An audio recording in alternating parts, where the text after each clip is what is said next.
Hi guys, Joseph here. Today we're doing another Joseph car video, and today we're doing another video on my 2002 Volvo V70, and today we're going to be replacing the transmission, also known as a gearbox. Well, it's done 251,000 miles, and yes, it is worn out.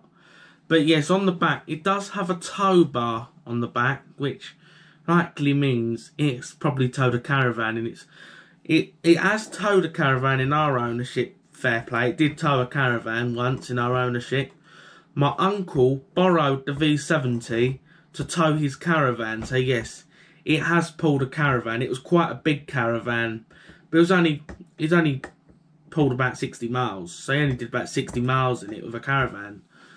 So that's all he's done in it. So really, it wasn't really done much towing in our own. Only towed once in our ownership.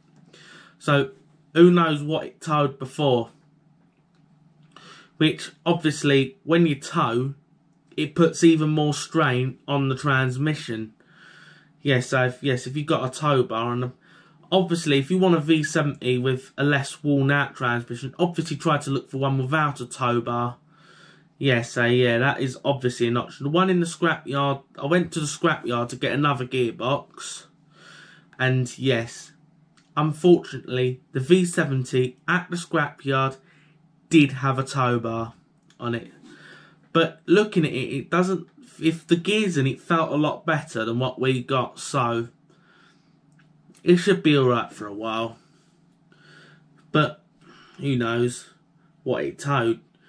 I don't know what that car's towed before we had it, and it's not a factory Volvo tow bar either, so it didn't have a tow ball from factory. So obviously, yes, if you get a car that's not got a tow ball, it's obviously done less towing, obviously never towed, but that one has towed before. But anyway, our transmission's failing because we've got a bit of whining from the gearbox. It only does it when it's hot, but obviously when metal's hot, it expands metal. Yeah, so obviously we've got metal that's slightly expanded. It expands when it's hot. And yes, we do have fresh transmission fluid. Yeah, but the gearbox is just so worn out that obviously the passageways aren't so tight anymore. So obviously the oil isn't particularly doing much of its job. We did use a thick oil, but it's, yeah, when it's really is quite warm now, so probably doesn't really matter what oil I put in it, it's gonna whine a bit. So pretty much it does need replacing. But when it's cold or in cold weather, it doesn't really make a noise. It only really come on when the weather warmed up. Obviously didn't have any of the whining through the winter, but that sort of does make sense because nothing gets really as hot in the winter. It gets hot, but obviously not as hot as it would in the summer. So the insides of the transmission ain't quite as hot. It obviously gets warm anyway when it's in use. But obviously, where it's worn out, it comes to the point where it needs replacing. So, with getting all that out, let's get over to the car and actually replace this transmission. So let's get over to the car right now. Right guys, this is the problem I'm having with the gearbox. I hope you can hear the noise, but here's some footage so you can see what noises we're getting with the gearbox. It's a whining. Yeah.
guys, here's the sort of the issues I'm sort of having in my transmission. Hopefully you'll see what it's like sometimes. Turn the lights off. Don't need them on in the daytime. Yes, hand thing to get the daytimes off.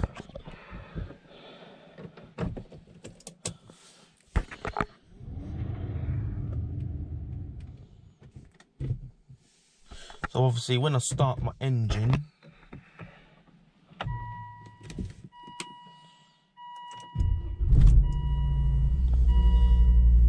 final start was the original trans. Pretty much its final start.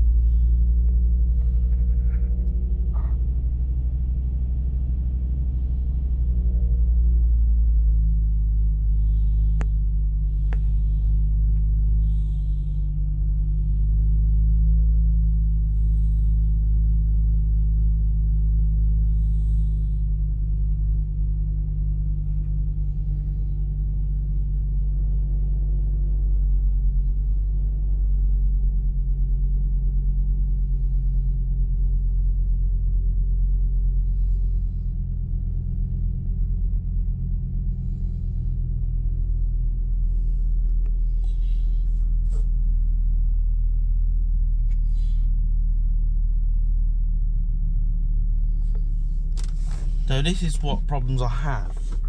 When I try to select the bus, say maybe it might do it now. Nah, it figures when I'm trying to film this on. Yeah. It seems to be alright now. Yeah, it's weird. Well, sometimes, it's a shame I can't show you the issue. Well, sometimes it'll only go to there, then I'll have to give it a good pull for it to actually go in. Obviously, it's not doing it. Sometimes when it's cold, it does that, but sometimes it does it when it's warm. It sort of stops there. Yeah, but yes, it figures it ain't gonna show it on camera. But there's some of the issues I do get with this trans. And sometimes when I hold the clutch for a while, it sticks. I might be able to get it to do it so you can see. And then it gets stuck in gear.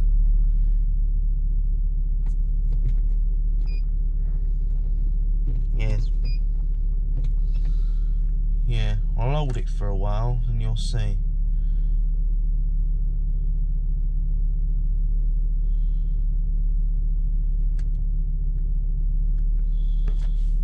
It's just when I hold it for a while, so you can sort of see. When I hold down the clutch for a while,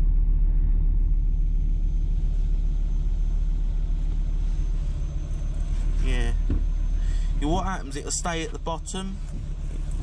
They'll have to hold it for quite a while before it actually does it. Yes, but anyway, all that aside, let's get started. Final start with the original trans. Let's get started. Could also give a final toot on the horn. There you go. Before its battery gets ripped out. So I'm just going to pause here.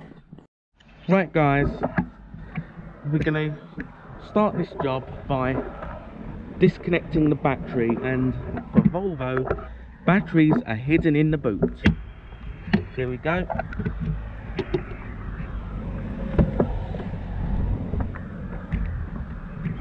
So right, in the boot or trunk, whatever you want to call it, you've got to lift this floor up.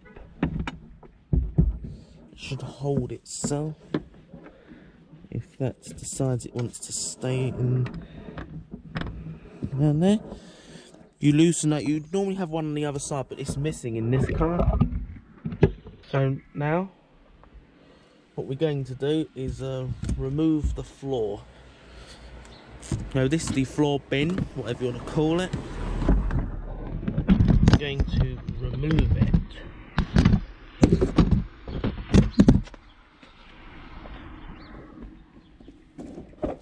So now we've got that removed. Here's two 13mm nuts right there. another one. And there's his second 13mm nut.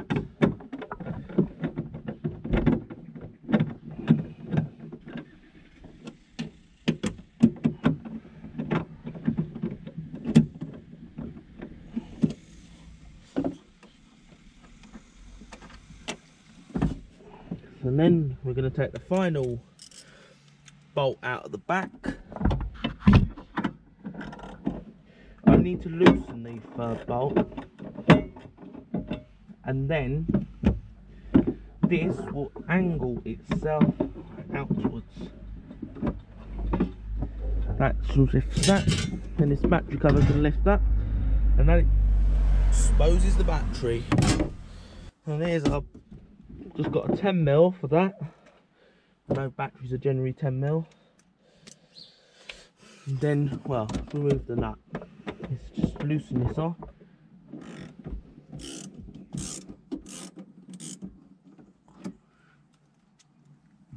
Always disconnect the negative first. Then quick undo. Now we're disconnected on that. I'm going to undo my positive as well. I'm dealing with live stuff. I don't know how necessary it is to undo the positive.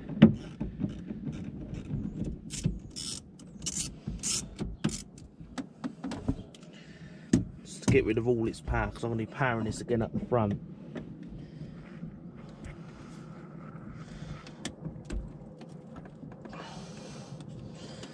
And then just to get rid of that power altogether, it's still sort of touching. Just going to shift this along. There you go. Should be the side.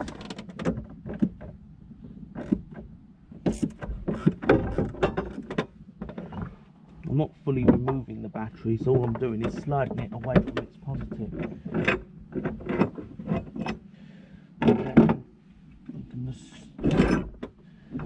There you go. And now there's nothing touching here, and we can just leave it like that. So now I'm just going to pause and just sort of track everything in. Right, now guys, just going to undo the hood.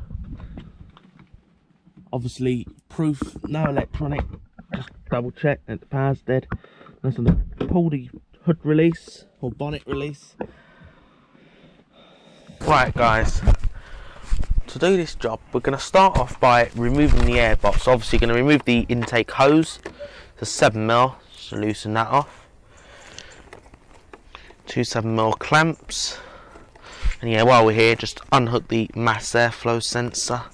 Takes a bit of a pull. You've got this connection's a little tough.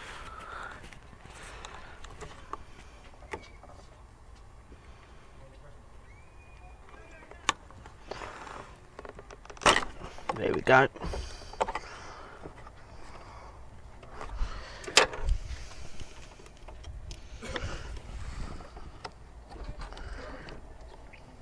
Then at the bottom,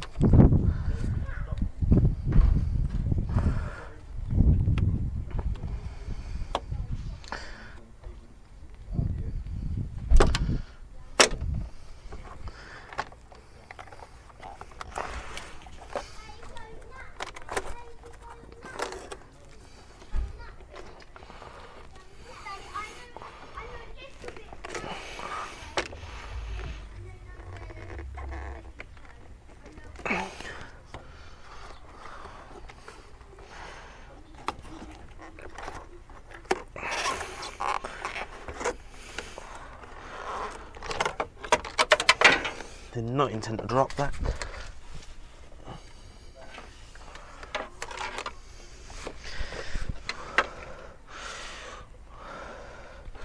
There's that out of the way. And just got to unclip, attach everything from there.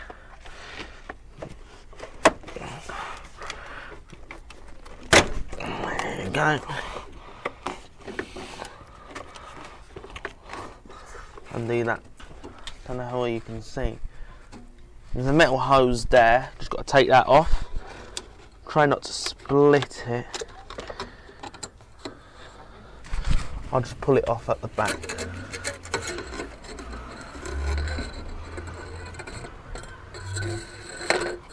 Actually, I took this out of a scrapyard because the white one was all ruined. And then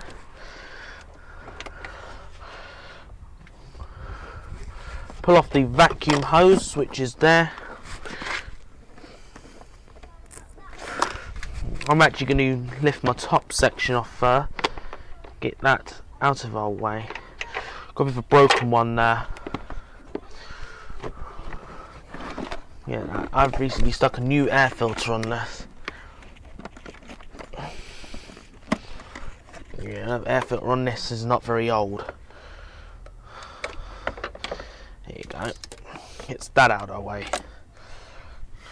And then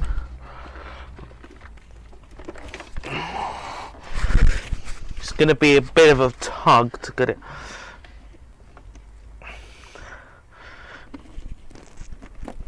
That stuff stuck. This one, it just doesn't want to come out, so it's could be a bit of a fight and a half.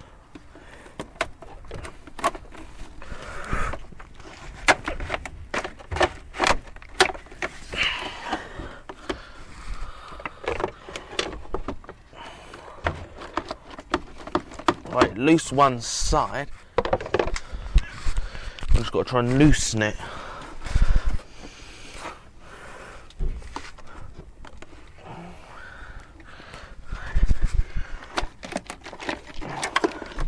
Get the mass airflow connector out our way. Let's just unhook it for now and get that out of the way.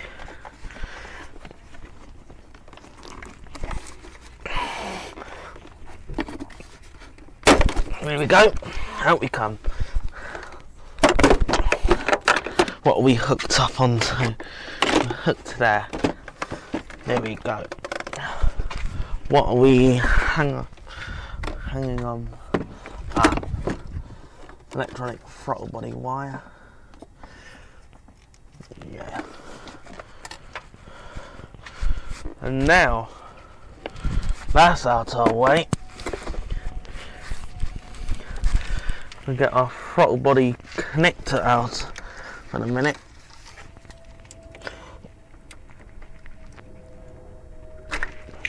There you go. That's all the wires out of the way. I don't feel like I want to remove my throttle, but now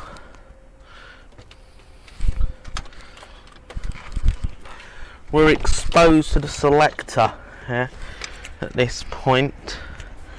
Now this is where we're going to start removing all our selector cable. I will give you the best shot. So here,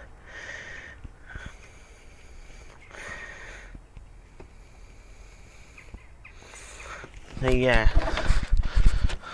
so right here we've got a little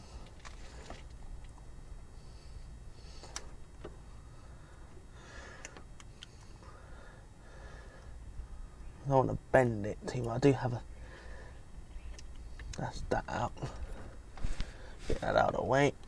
Which obviously, yes, obviously when you do that, that's just going to push this lever right back. Honestly, yeah, I'm not too bothered where it ends up right now. As long as it's out of my way, that's all that matters. Let's pull it out. So on the side there. You want to do is push side. Obviously it'll be easier for you if you're not filming there. When you pull that out, there you go. There you go. See, look, now my lever's all loose. I'm just going to pause for a minute. Right, guys. Now we've got everything off. I've put the airbox and all that in the garage. Or the garage if you're American. So right now, under here, what we've got to do is lift that up. So yeah, I might need a prying tool.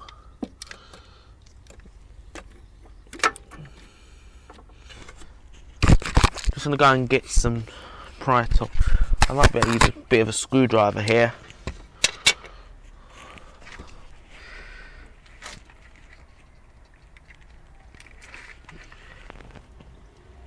Right, now to get this out, I've just found that you actually push back on that.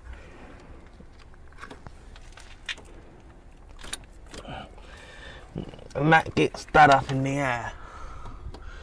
And now we can get our bolts removed and get this out of there. These are the bolts. There's one at the back as well, which I'm just going to go and grab myself 12mm, which I've already got on a ratchet separate from the ratchet to get the back one off. And I'm going to try and slide you in there as I do the bolts so you can see well what I'm doing. And once I do that, there's the 12. I'm going to preset that to loosen because I'm actually in this sort of job you are working blind with yourself.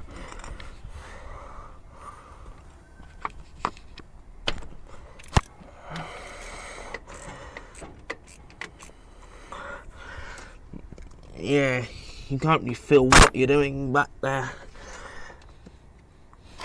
See what you're doing, you can feel it. You're working blind. So I've blindfolded you.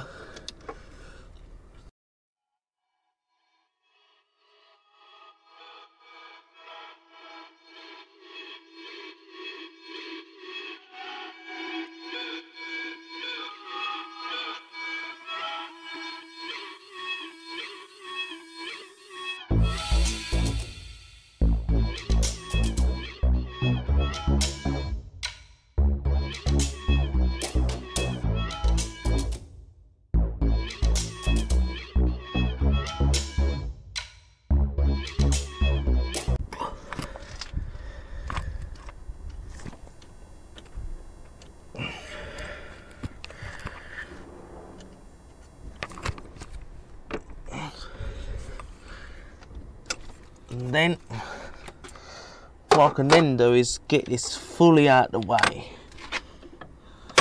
At that point,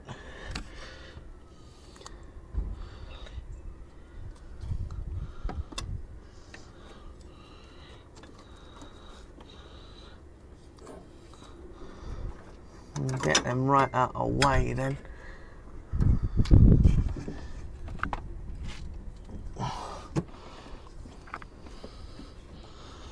Yeah. Well, that's that all out our way. So I don't lose the bolts for now, I'll just thread them back in.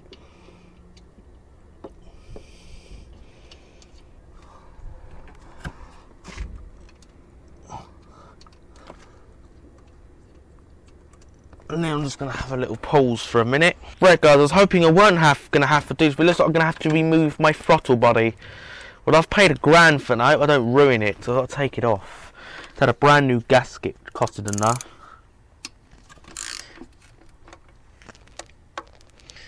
Not really wanted to take this off, okay.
13mm nut. I've already cracked it loose. Yes, I've just scratched my finger on there, so that does hurt a bit, but you can expect to hurt yourself a few times on jobs like this. Don't mean to put anyone off on the job, but just expect to cut yourself a few times. Expect, if you don't like getting cuts, maybe this ain't a job for you. Maybe it is a 13.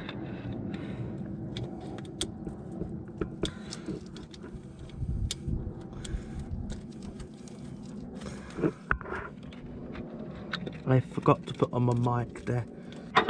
Yeah, and then just get that off.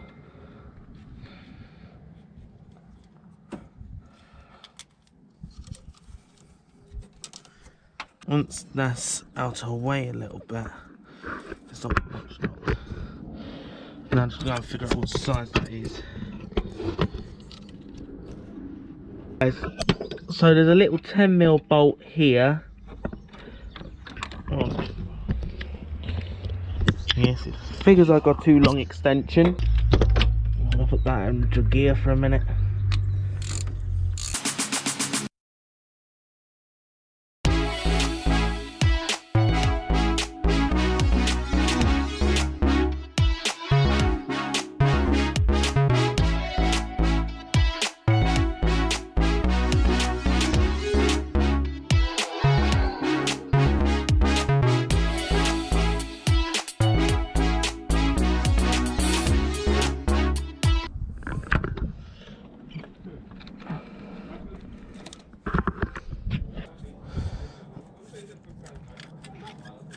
Well, that should maybe give me enough left.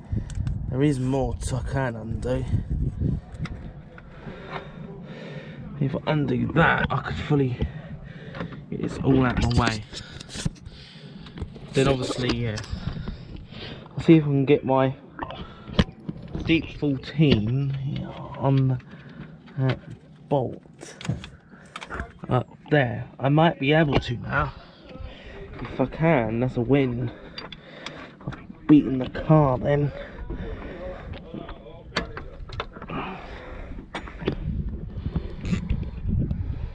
There you go. If I can get that in, then I will. I'm gonna pause, just gonna grab a spanner to put on that. Right. So now I'm gonna break that loose.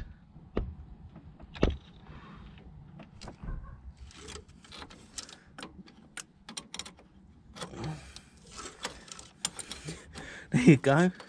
That's one way of getting that loose. And things want to fight you. Nothing can with me. Nothing fights me. Nothing can fight me. You don't. You're coming out. Out you come. You are coming out today. You ain't having any line.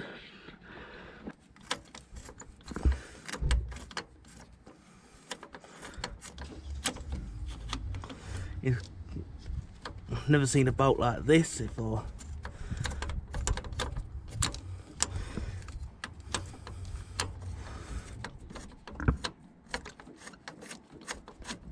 I think that's one of the starter bolts removed. I mean, that's a long bolt. Now where are you? Nut. Are you hiding? So, yeah, I'm just gonna pause for a sec.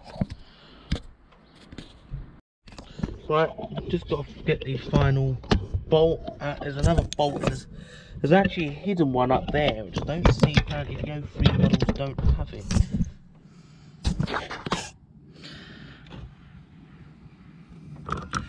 Hopefully, you can see if I lift that. It's that bolt there. It's a 14mm. It's very tight, so I'm going to use a breaker bar on this.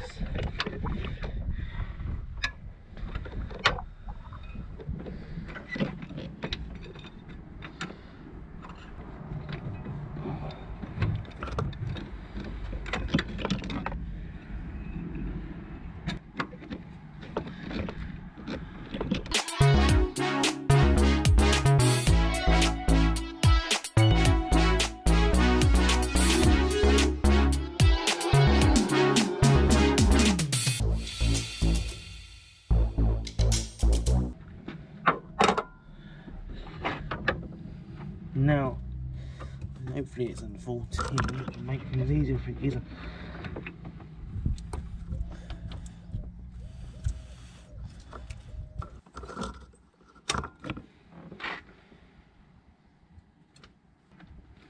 Yeah, there's a third bolt here, which is hidden away.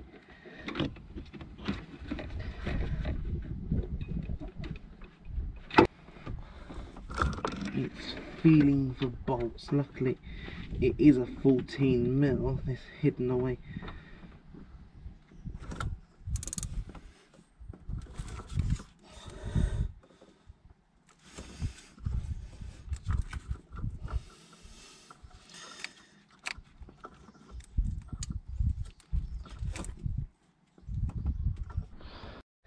Right, there's a hidden away bolt down here. Hopefully you guys can see. The old wardrobe working in the blind area with it. I'll try and leave you down there. No, not down there, guys. I'll do my best. I can leave you mounted so you can sort of watch. Hopefully you guys can see it. It's right there. It's that bolt, which I believe holds the starter. I cannot see. It's only you that you can see right now.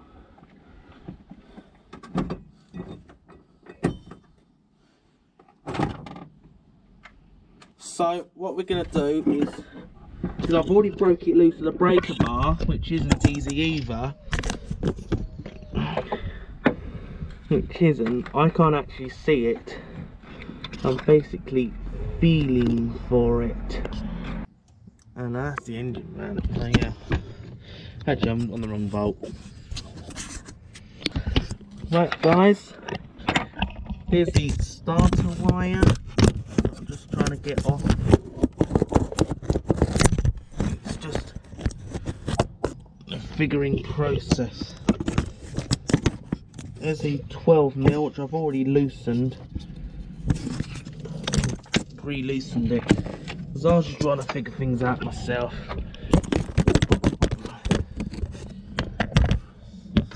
Hopefully you can see in there.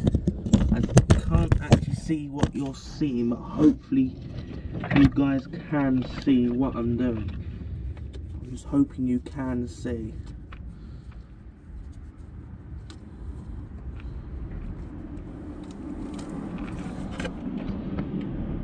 And then there you go. That's the live of the motor.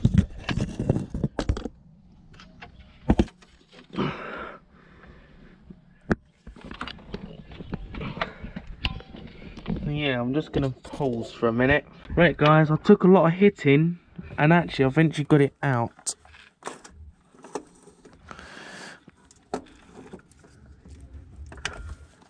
And obviously there's one solenoid wire.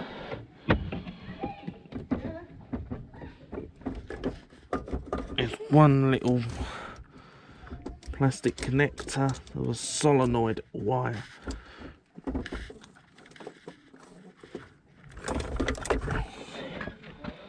There it is.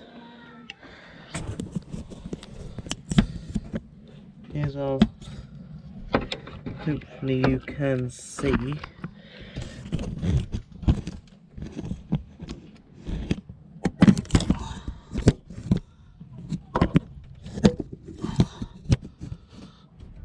There it is. I've just got to pull that out. I'm going to pause and pull that out off camera so I can't get it. Right guys, well, today it's actually now the next day. The weather hasn't been that promising. I've got rather grey clouds. I'm going to try and see if I can get something done today. So, well, get something disconnected. Here's this, the reverse light connector. There's the connections to the reverse light switch.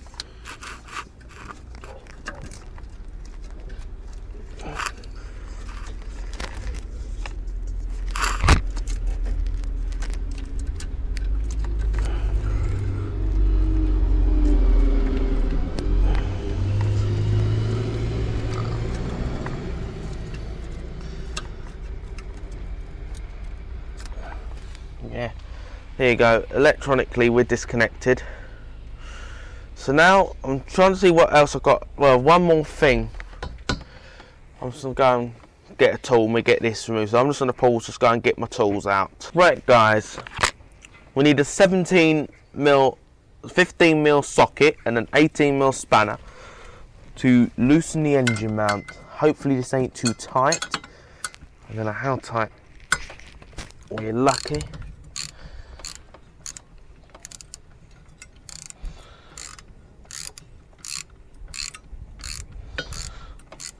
That was easy. When it's obviously looser.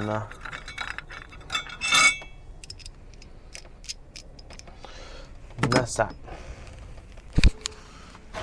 Now at the corner,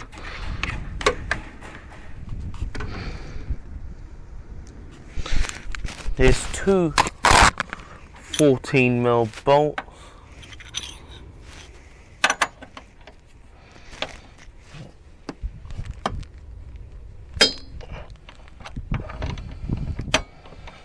And there's one more up there.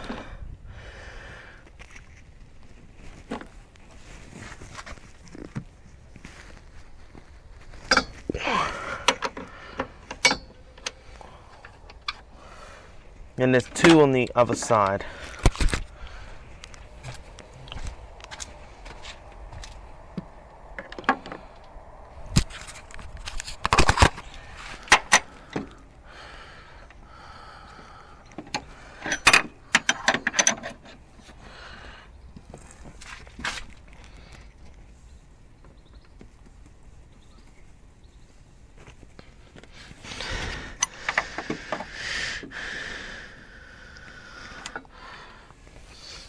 Grabbing an extension there so I can get over the turret.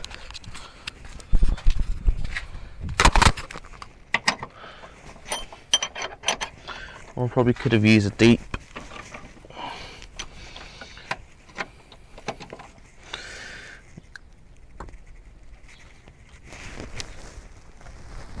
That is tight. There you go, I just got my ratchet. Probably should have brought my tools closer.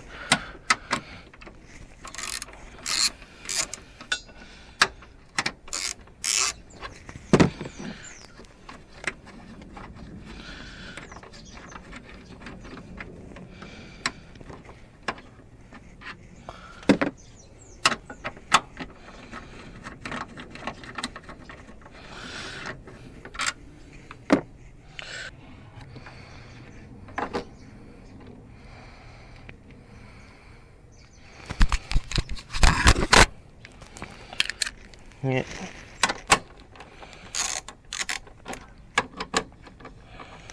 There you go, just loosen up, I don't need a ratchet here.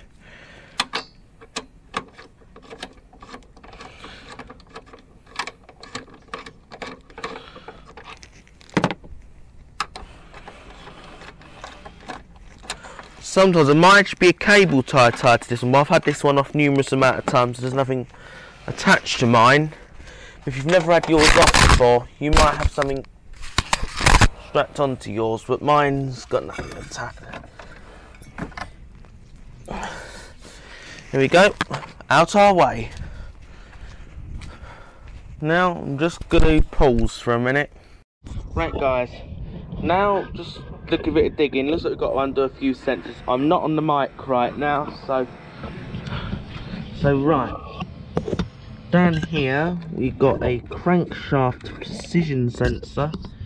If I can mount you well, I'll unplug that on camera. So you've got to press that tab in at the top to remove it. The electrical connector to the crankshaft. That's what monitors your RPM.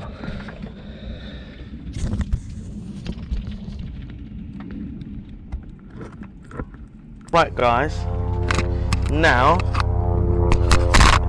what we're going to do now, I've got that, so what I've done is I've actually loosened the ground, because this ground wire was so tight I had to use one of those gloves to push down on the spanner. to lift up actually. That's the ground wire for the gearbox. There is a ground on these gearboxes. And it's obviously not loosener. Ideally dandy if I'd have walked out with ratchet spanner. Actually this would be handy.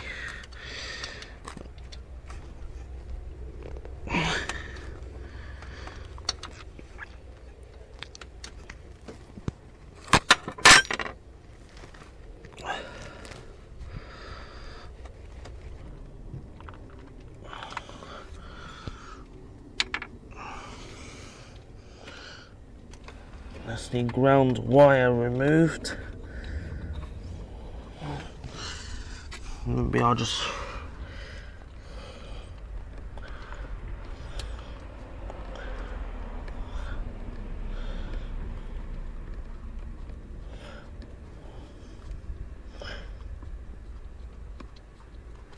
there we go.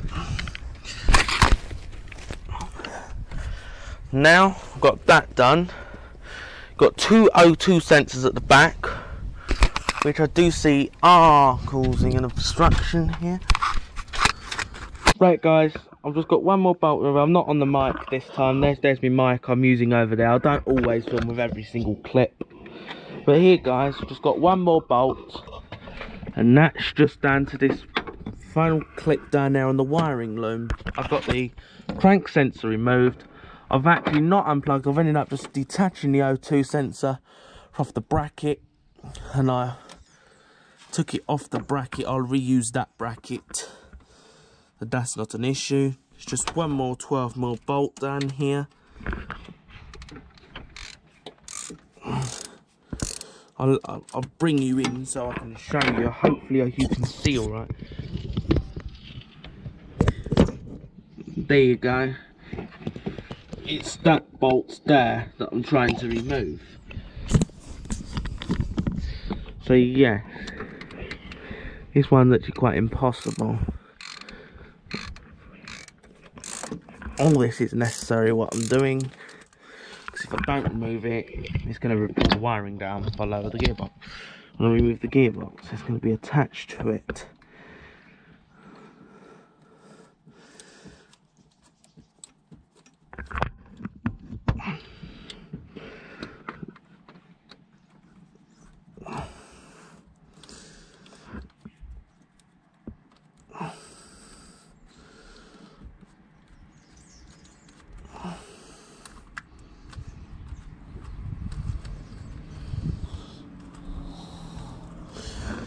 There we go.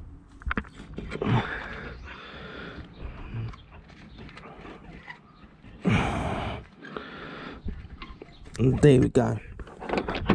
We're all pretty much free off the top of the gearbox. Then, well, we'll be lifting this car up. Then we'll be getting underneath, guys. Right, the wheel bolts are 19mm. Some of these might have locking bolts, I don't, so I just got wheel bolts removed.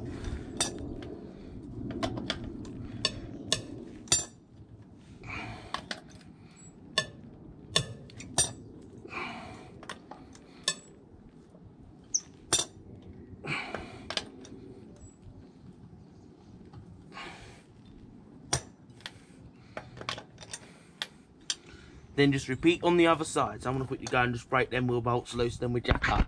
Right guys, now got the car in the air. We're now going to undo the wheel bolts. I'm not using the mic this time.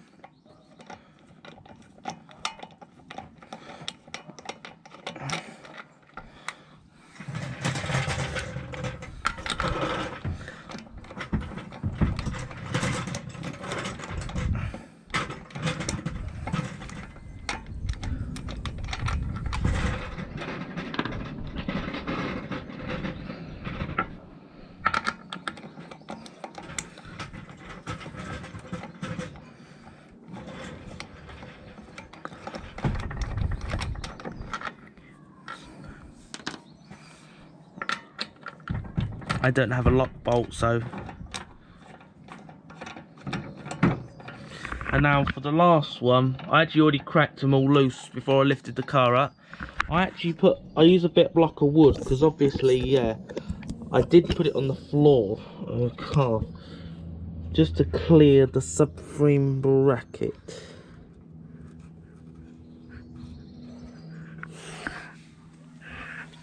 We're only just clear the subframe bracket, which is good because I'm removing the bracket, so that's why I've had to put the stands on the floor. I've used 2 bits of wood.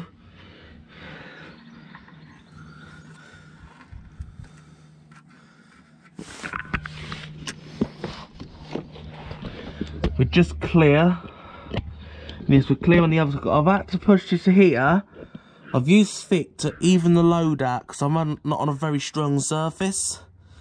My last one single bit of wood's cracked, so I'm using a double piece of wood on both sides with the stands to make sure this car doesn't go anywhere. I do have a bit of a dent on my chassis, which you probably saw in the anti-roll bar video. Bit of a dent there, and that happened when we went up a curb. That's how that happened.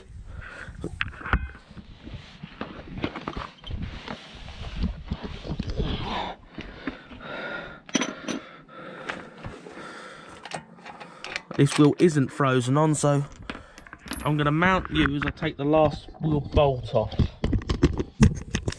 You can watch the dramatic wheel fall.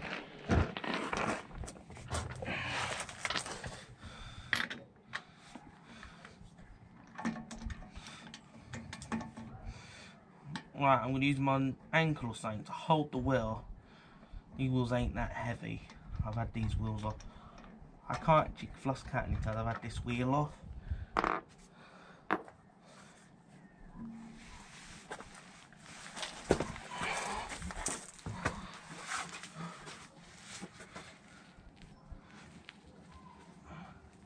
I'll probably put these in the garage.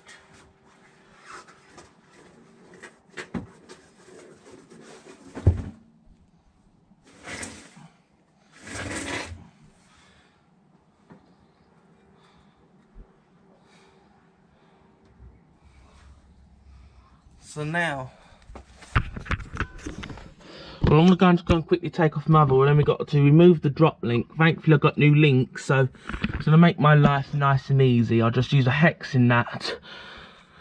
Obviously, lift this leg up, arm up a bit, get the link out. I might actually do it at the bottom. Nah, I might do it at the top. But these are new links. I know that won't strip on me, so it's gonna make life nice and easy. It's nice when it's all easy. Yeah, I'm just gonna pause and just go and take my other wheel off, and then I'll be back. Right guys, so right here is a drain bolt. I'm just gonna try and mount you so you can see the whole thing I'm doing from there. I've got a bowl underneath.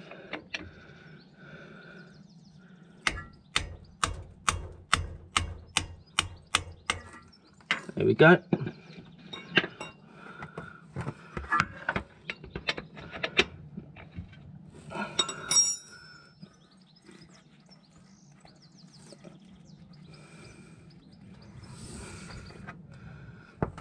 Right, just got to try and get a good grip of that before I drain that gear oil. Do that before I get the drive shafts out. So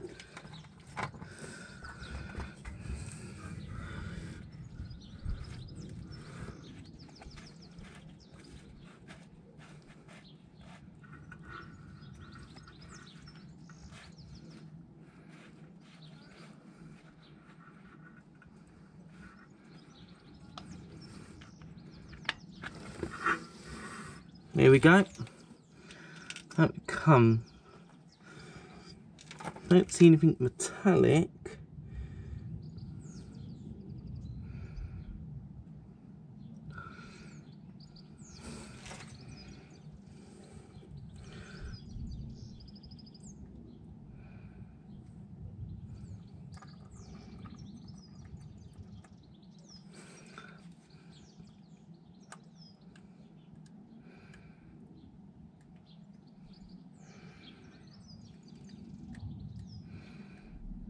There you go guys, I'm not bothered about the feel because obviously I'm not reusing this gearbox. Normally I would undo the feel first.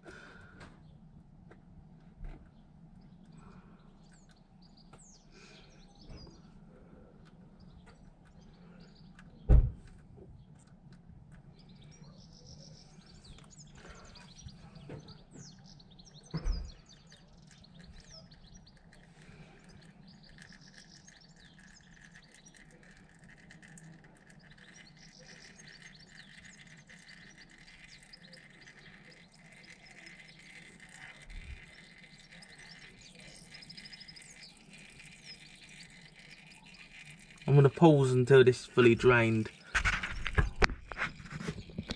Right guys, just going to undo the drop link. I'm just going to jack up my suspension leg so I can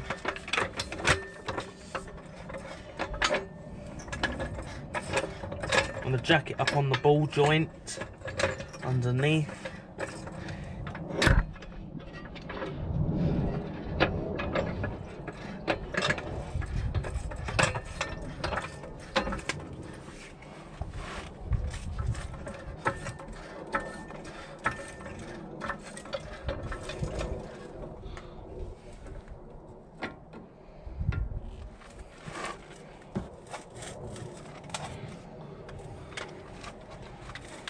There we go.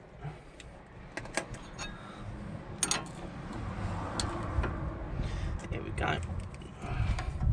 It's a hex 5 in the centre.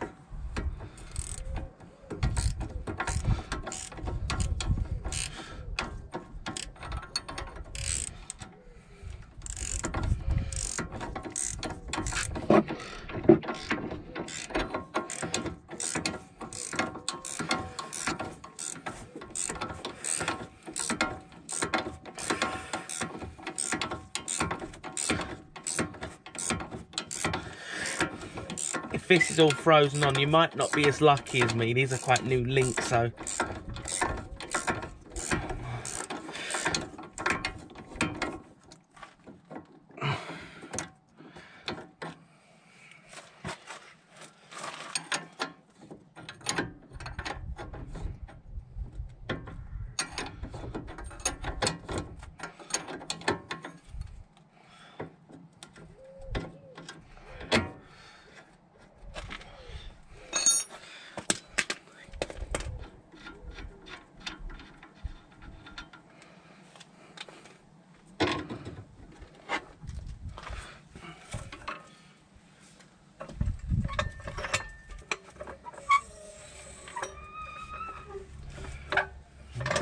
no, that's a drop link removed.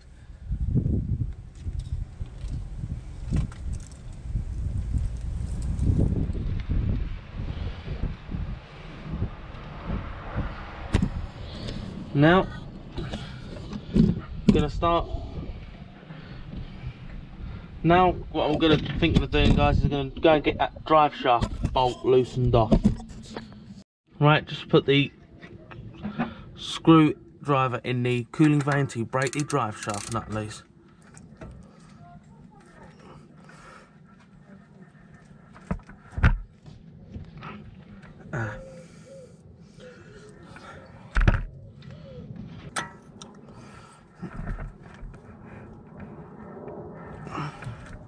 Right.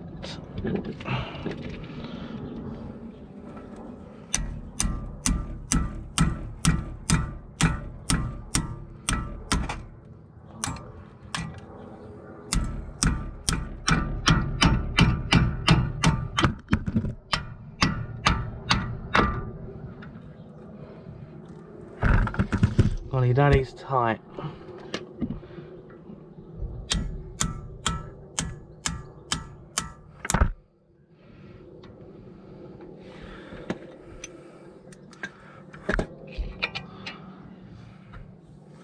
Yep, there you go. That's a drive shaft nut removed.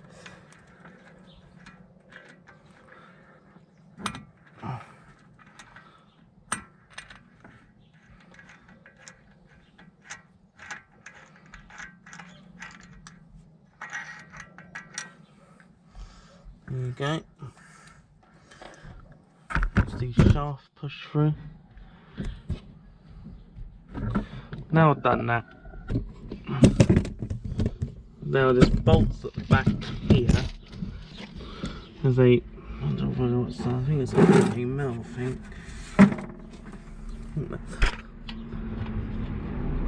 Nope, figures I'm wrong. 15, yeah, it's a 15.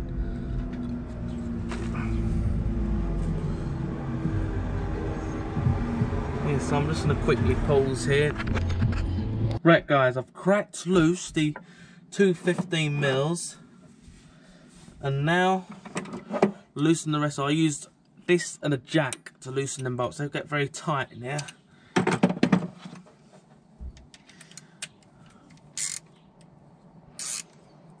And there you go.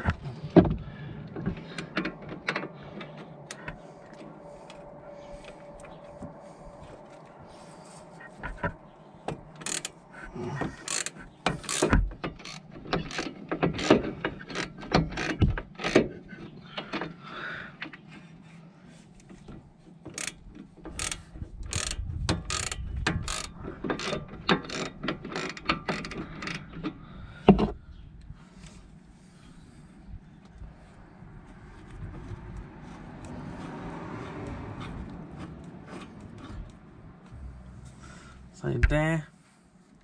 Now at the bottom there's another 15mm which I just done, which also holds a turn stop in.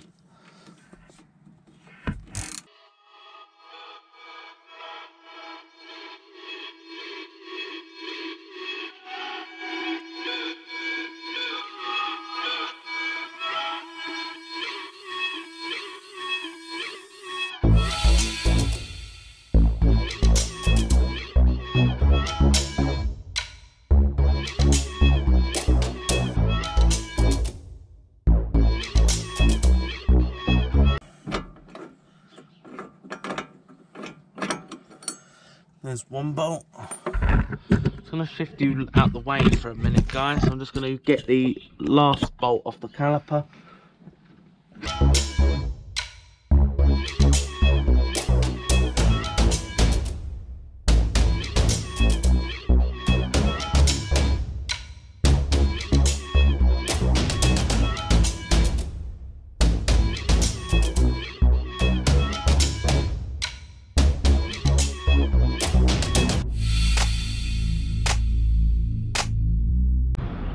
Yeah, I'm just going to find something just to put under that.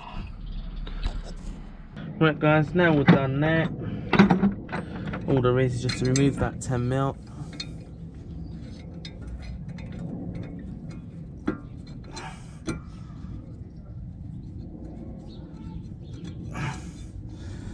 If it's been on it, it's maybe frozen. I've had this off hundreds of times and it's not frozen on for me. Yeah, I've got no turn stop. My inside switches, I think, in my case, I'll be actually replacing that wishbone. I took one from a scrapyard. Now, I want to get a bar in there to pull down so I can undo those knuckle joints and get this separated and get the shaft through. I'm just going to pause for a minute. Right, just going to loosen those off. Don't forget to take off your ABS wire as well. I just sprayed it with WD and I pulled it off the bracket.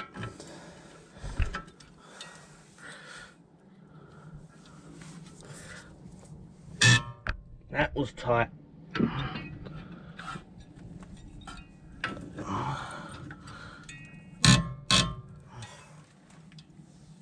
There we go, we're loose.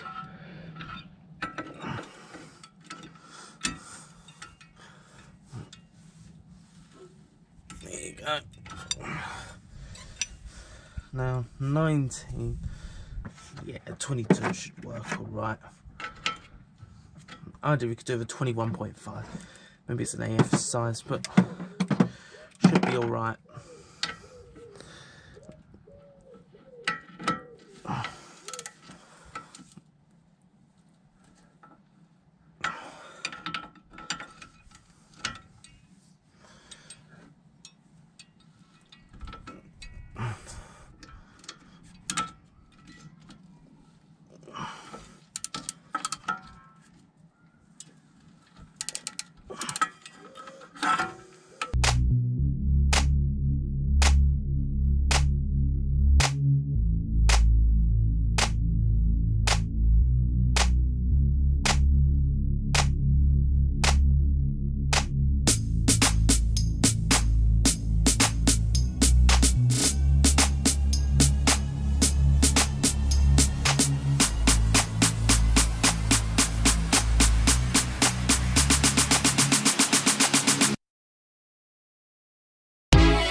Yeah, I'm just gonna pause until I got that loose.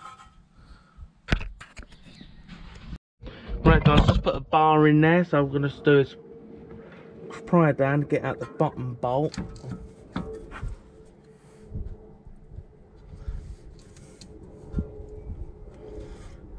Help me out about that.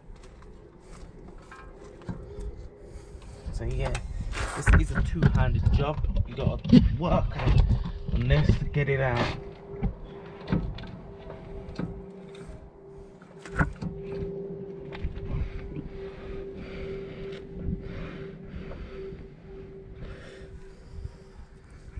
If I could use a screwdriver, that would help.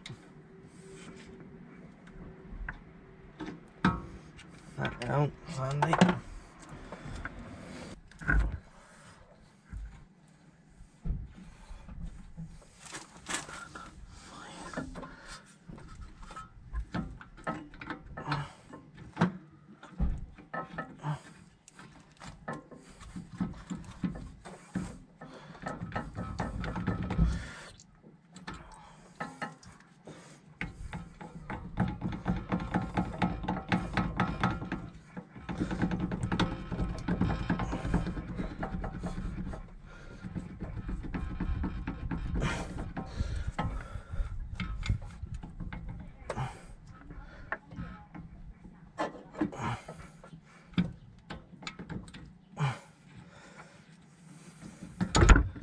There you go.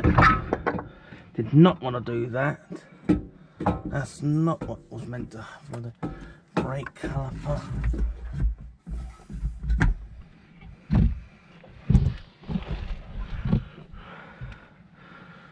I'm just going to actually shift that away here, because I've just got to try and hopefully you can still see all right.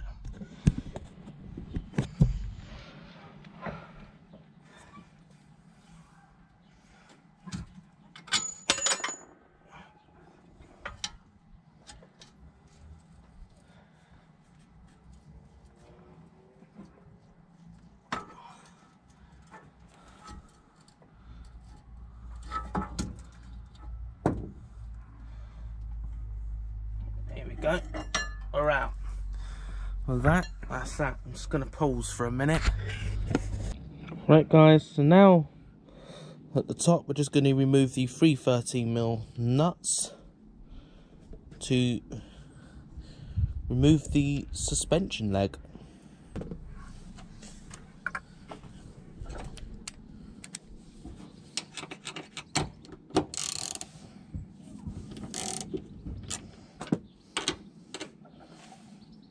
Just remove it all the way.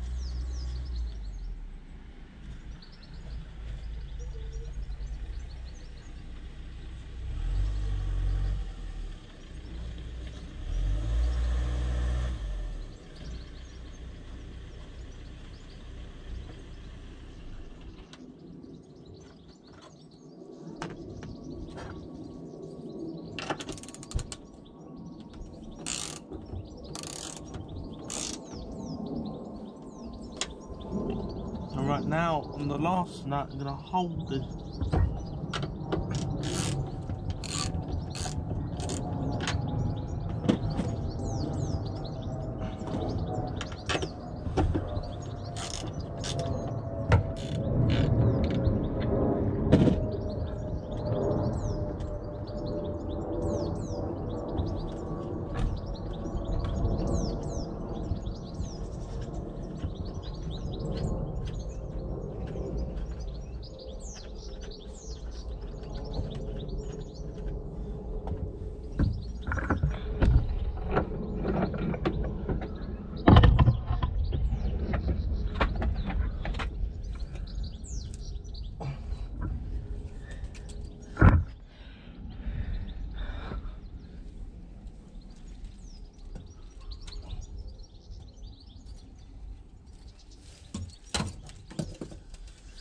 There you go. Right, now we're going to pull the drive shaft out. So obviously, yes, you're going to need a... I'm going to try my best to pry it so you can see. I want to try and do is see if I can just pull on it. Nah, figures.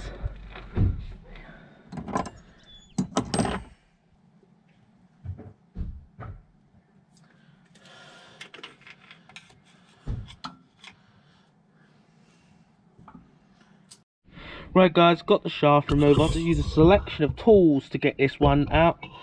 But finally got it out, the gearbox. Now, I'm just going to start stripping everything down that side. And I'll show you how to take that drive shaft out. Right guys, I've just stripped all the front suspension off on the driver's side.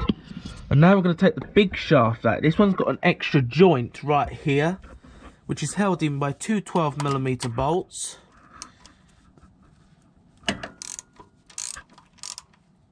I don't know how frozen on that's going to be. I don't expect it to be frozen on because I've had this off a few times actually. I've had this one off a couple of times.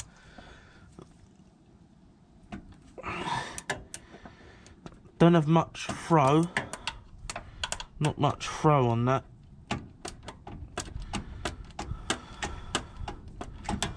Well, there we go. Bit tight with the heat shield up there, but just about enough space to fit my hand in, which is good enough just to do what I'm doing here. Am I going to be lucky with this shaft and it's going to come out for me? Who knows? With this car. It's come off effortlessly, that.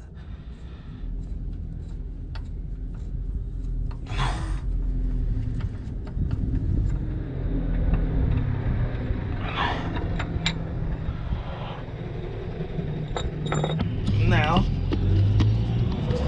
hopefully you can see alright, and I'm going to try and pull this out.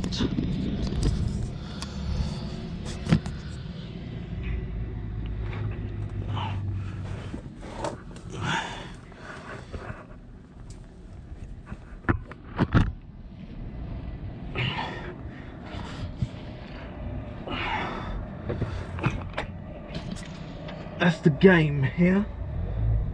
Trying to detach it here. Whatever you do, do not pull on.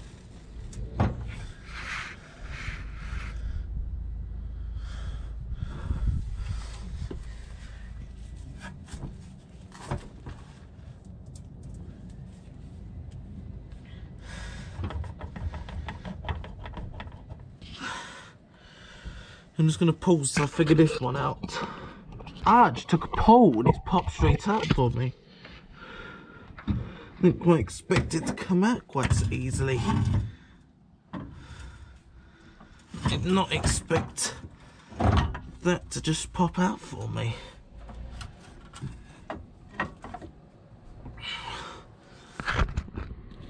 Alright, I'm just going to slide this out.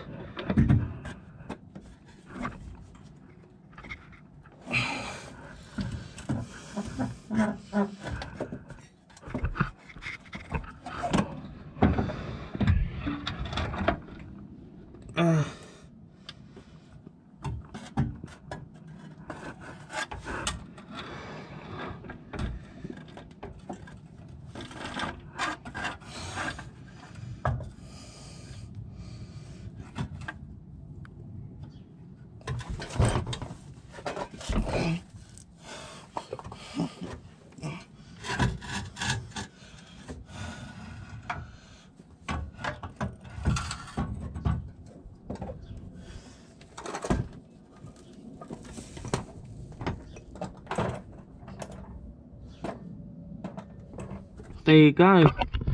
That's a shaft successfully removed. And be careful not to pull it out of joint. Mine's quite a new shaft, so luckily I've got mine back in joint. But be careful not to accidentally pull yours out of joint. Mine popped out and I didn't quite expect it to come out, so there you go, guys. Right, guys. Under here, I'm now on a mic again. Just got my mic out today. So actually the next day again, I was got retarded, get much done. So we're going to do these rack nuts. These aren't very tight. Found another one in that hole. And it wants to try and hide from me, but it's still visible. Another one.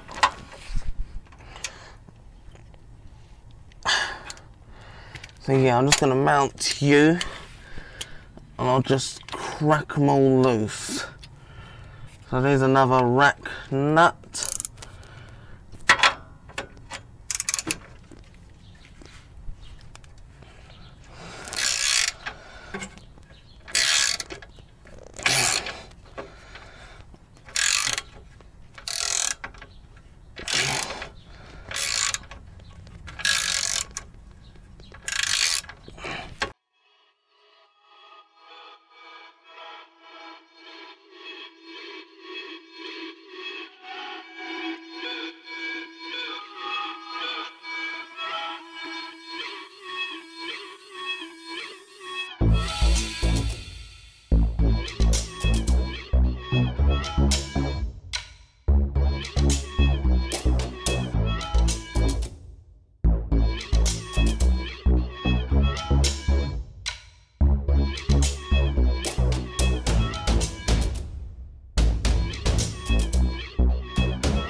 Now, I think there's one more, but I can't actually get it till I start this exhaust section, so I'm just going to find a size for that.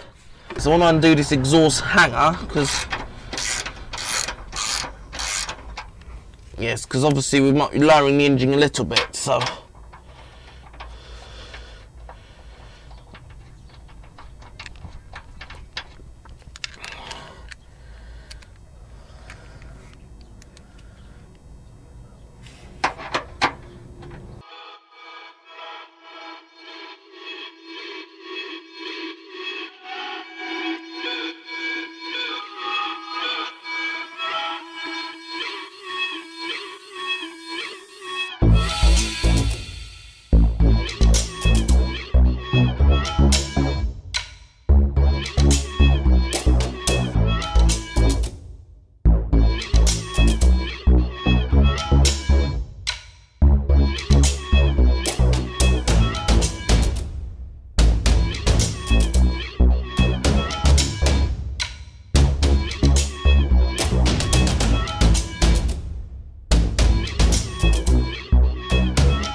it's a good idea having it. Hands already tied already, hands today already tied, but got to continue. Want to try and get this job done. It's not going to do itself.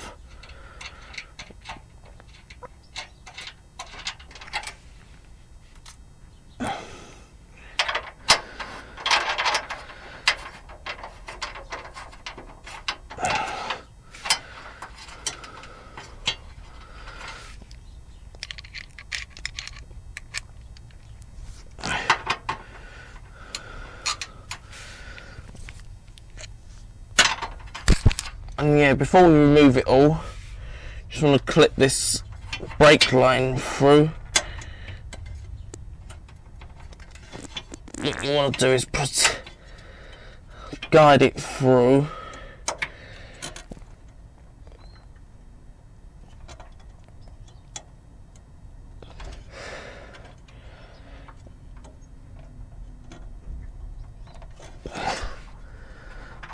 Yeah, I've issues with this exhaust rubbing against the body, so I did have to put some clamping device in it.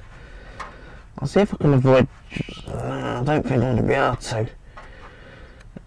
Let's find something just to take that off, that extra piece, and then get some of the useless bits off. That might be a 10. I mean, my like to get the size of. Just normally a common size of 7mm. And sort of clamps. If I'm correct, I'll be very happy if I am correct. I think I got the wrong size today.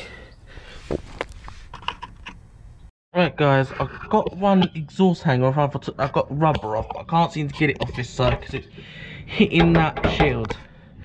And I feel I'm going to tear it if I continue pulling. I'm going to tear it. So I've got a 14mm where I put it a second ago. I think there it is. Here it is. I'm gonna do the two back ones, then I've got one on top. That one there is right up there, which I'm gonna have to use a 14mm spanner to get that one off. I ain't getting a socket in there, aren't I?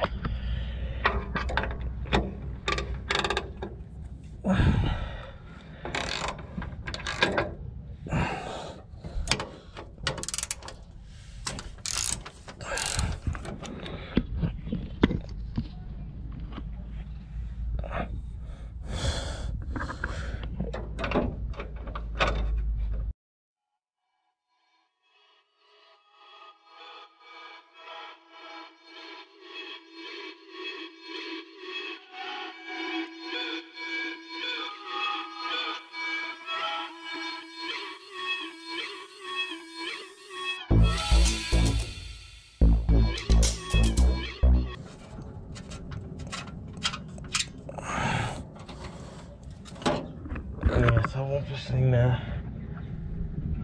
when I get that off, I'll be able to shift, get this all loose. So I'm going to go and just grab myself a 14mm spanner. Right, there's another 14mm up there, which you can't get to that with a socket because in the way is a steering rack, which is right there. So you use the open end.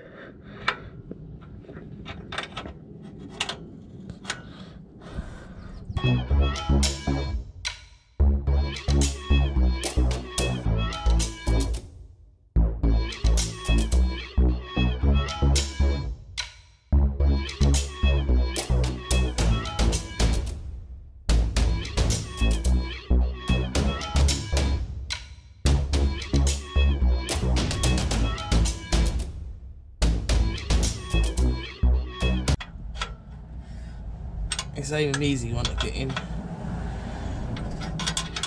This one's actually got a bit of a bend in it, because that's actually bending up as I undo that. So yeah, I'm gonna pause until I've removed it.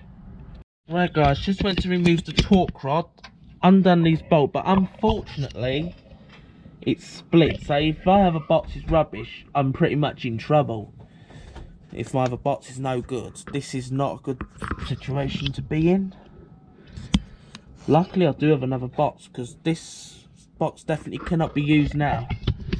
It's pretty much, I actually did loosen these already, and the size for that is a 19mm for these.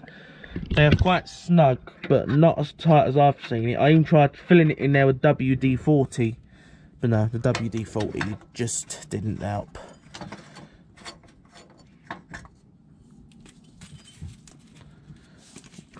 Yeah, so there you go guys. There's all the, and it started to break on that side. I don't think I've ever seen one break like this before. You can quote me, but I've never seen one. I think I've got a bit of it there, bits of it. don't cut myself working here. But there you go, I've never seen one go like that before. Let me know guys if you've had one go like this before. Right guys, the top's a 22mm and the bottom bolt is an 18mm. So to loosen the wishbone now.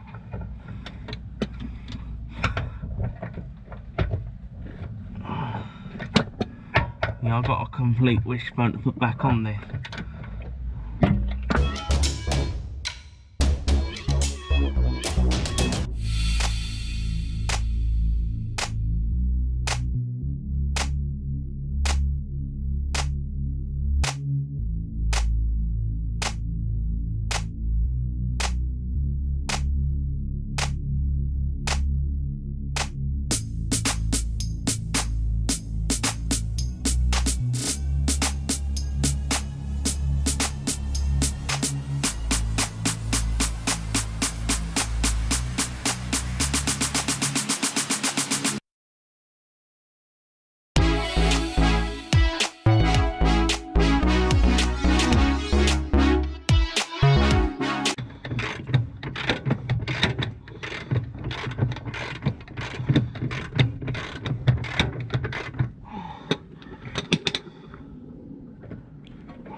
There we go, we're nearly there.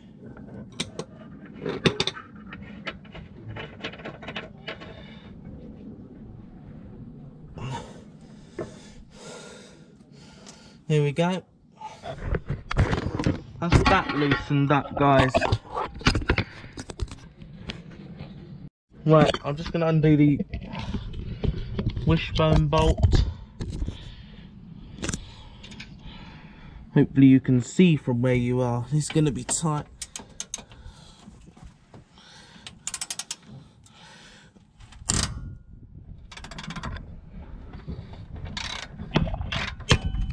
Then well, when you're done with your all the torque you need, just put it. I'm using extendable ratchets to make it easier to.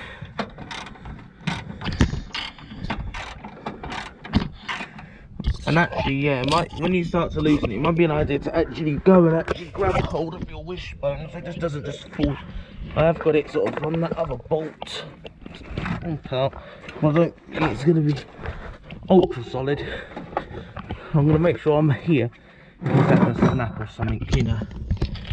Whatever, you know.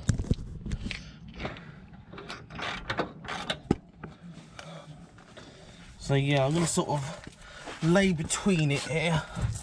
I'm going to feel a bit here. I'm going to do a bit of feeling for bolts here because I want to sort of stay.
Now guys, get it supported.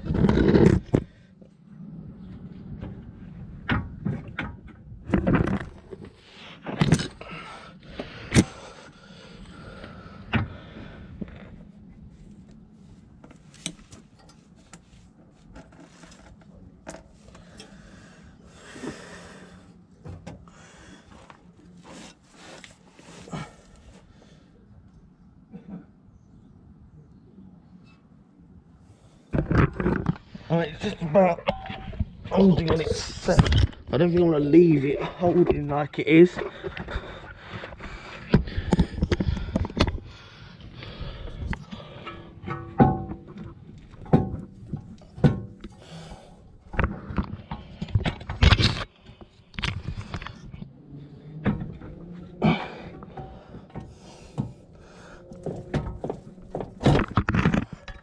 There you go.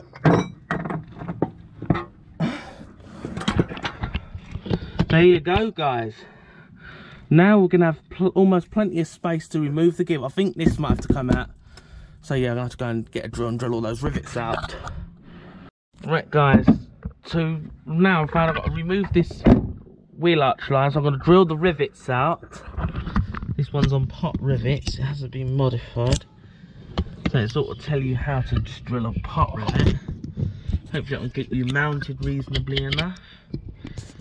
Hopefully you can see all right.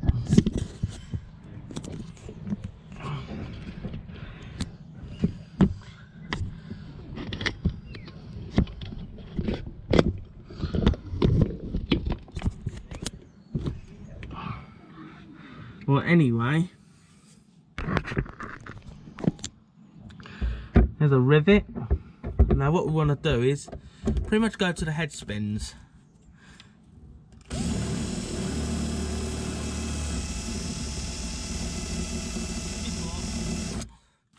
There we go. Now use some sort of flathead to try and pry this out of. What I'll try and do is break it off. So I might try it is drill it at a bit of an angle, not too much. They're a little blunt.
There you go. I don't know if this is how you're meant to do a pot rivet, but this is how I do them.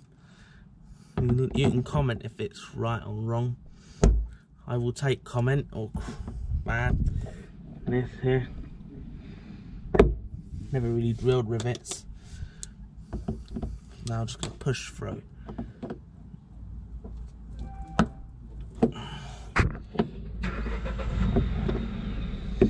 Yeah, now I'm just going to pause and just drill the rest of them. Right, it's 3 10mm nuts. Yeah, there should be a metal plate there, but it's missing, and yes, it's worn right through to the body. So I'm going to have to.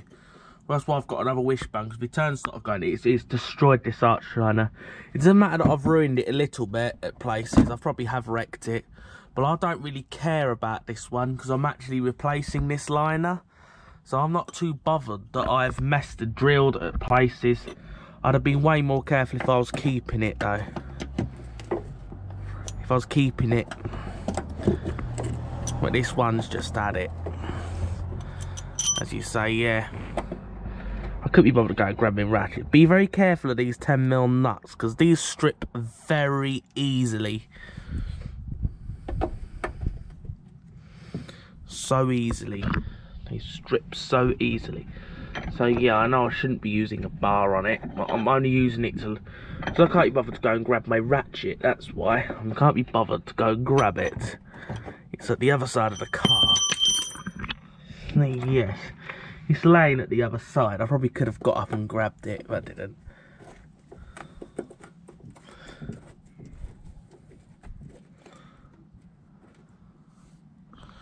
There you go.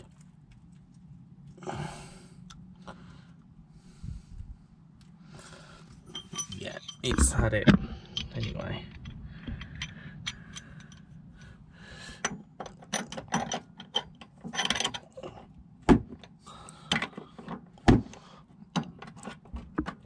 And the third.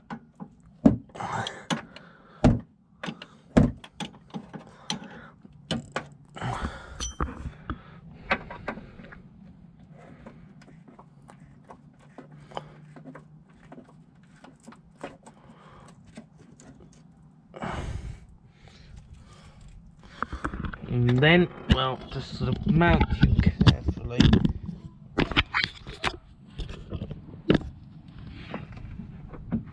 And now,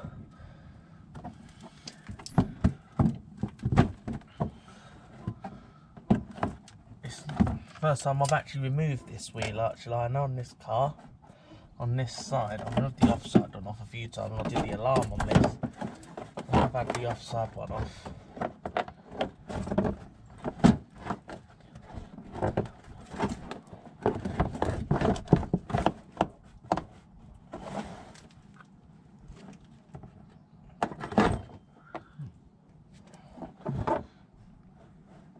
I didn't see it as a fifth rivet, I forgot.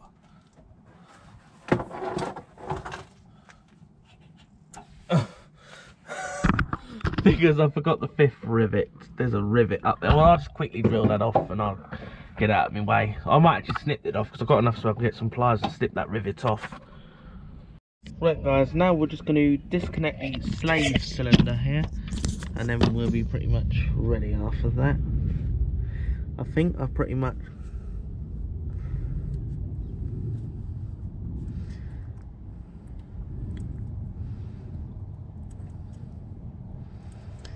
being careful not to destroy this either, in case I have to reuse that.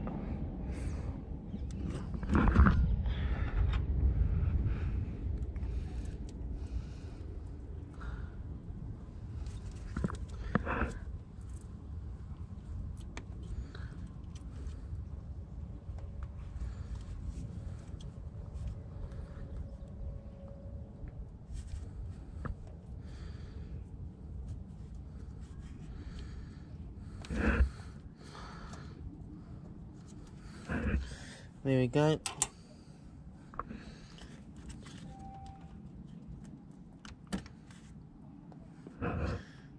There you go. That's actually a diesel injector.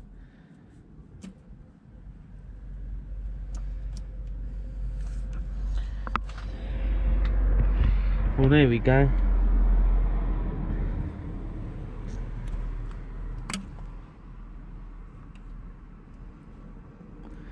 It seems all right. There's just a bit of a drip. Probably in the car now. The clutch has probably fallen to the floor. Probably has now. No, it hasn't yet. I'm not going to try and push it though. But it probably will drop to the floor. The one in the scrapyard did. But there you go, guys. Now I think we're ready to drop the transmission, guys. Now I'm going to go, I'll probably do this the next day, but I think we're now ready to lower the subframe now, I think, guys. Right guys, we're under the car. We've got two 10mm bolts. for this bracket, and I don't see it's actually attached. Maybe it's meant to hold some brake line or something. I don't know why it's there, because it doesn't do nothing. Unless it's for a left-hand drive or something. I don't know why they put it on here if it doesn't do anything. But anyway, we need to remove it. I need to fill some holes in the subframe. Maybe just manufacture the subframes the same. I don't quite know what the purpose of it's for, but I got it, and that's all I know.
Now I think it's loose.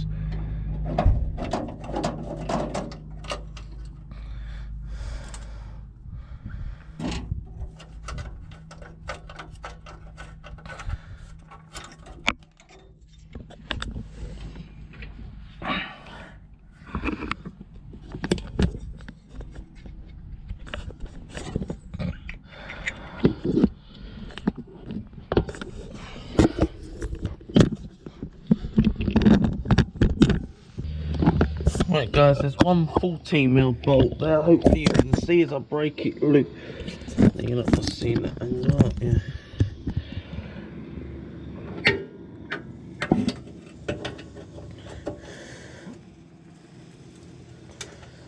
There you go.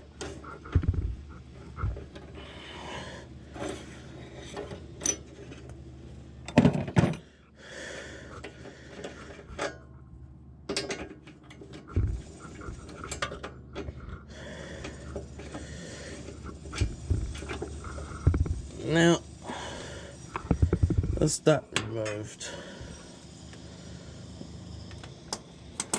And I've just realised that this rack ain't gonna actually detach. I think up there I've got to detach this steering coupling.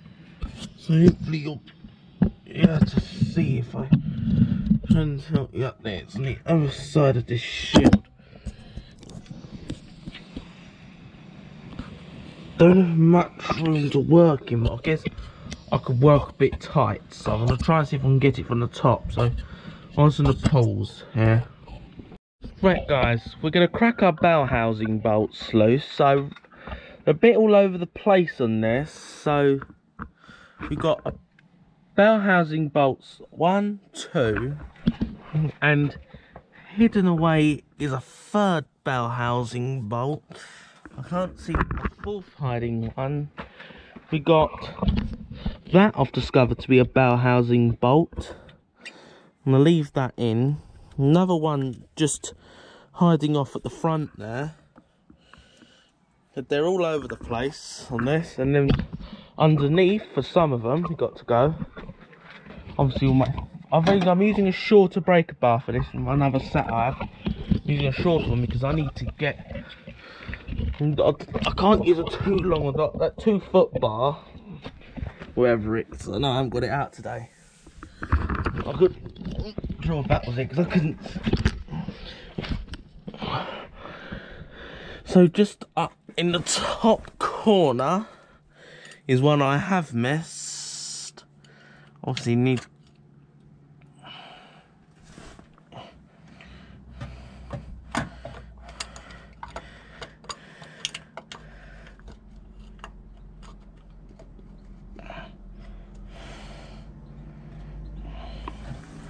Yeah, I'll get that later.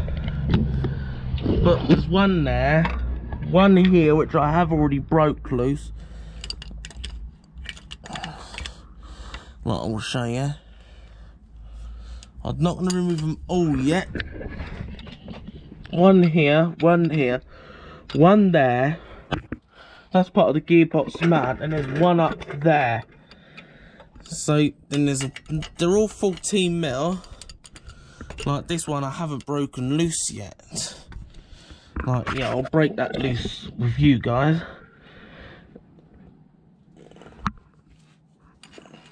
That's tight.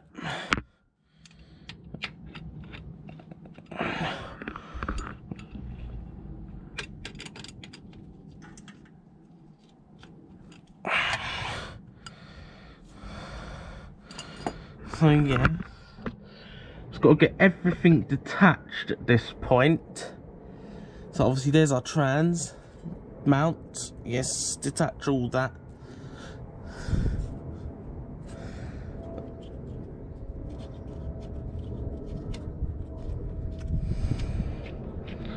Let's see what the thread bolts are like. Are holding the gear. They look all right. If we can take some bell housing bolts out altogether.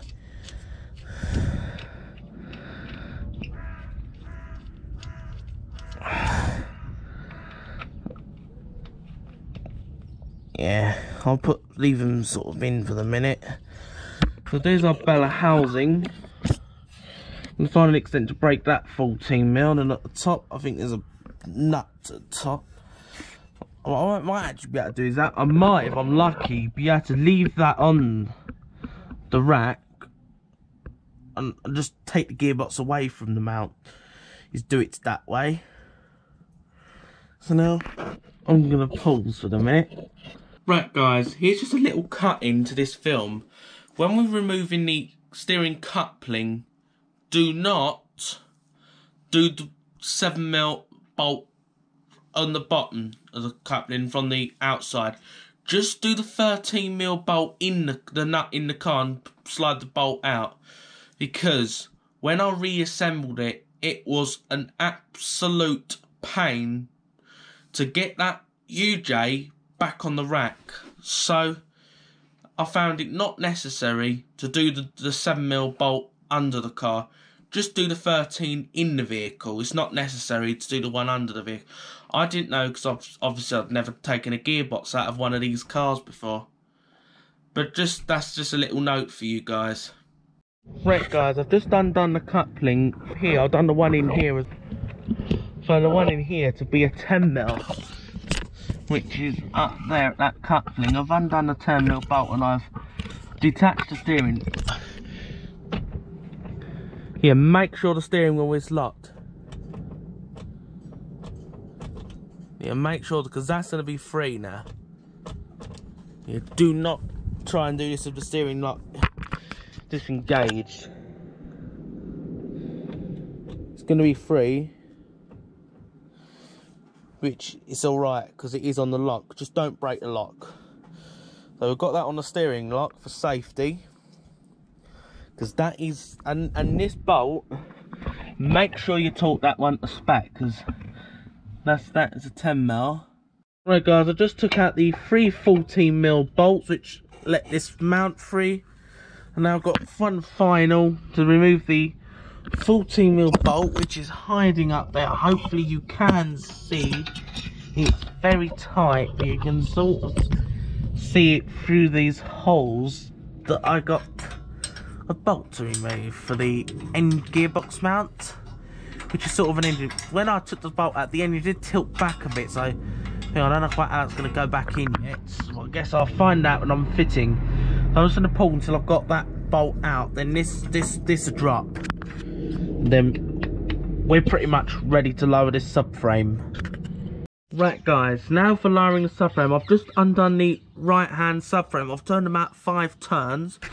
And for this side as well, yes, obviously remember, take these 2 bolts out on the other side, then undo that 5 turn. This side and left side with the gearbox, you remove them completely, but not before supporting the subframe.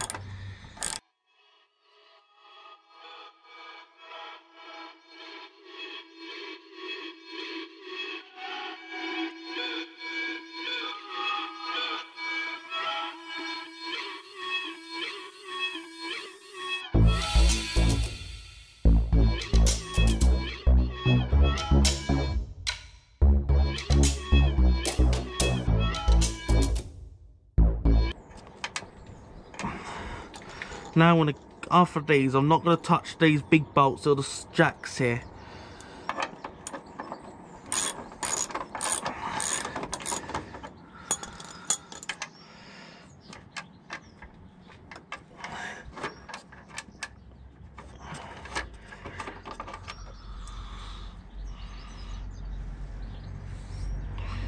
Now I'm just going to pause for a sec, and I want to get my granddad out to watch for blurring this. Right, just got the 18mm bolt. Just break it loose. Got a jack already holding the subframe. Well, this one we're removing completely. And I'm just going to pull till I've undone that. Right guys, I've got all the bolts out of the gearbox. It's now a matter to try and wiggle this out.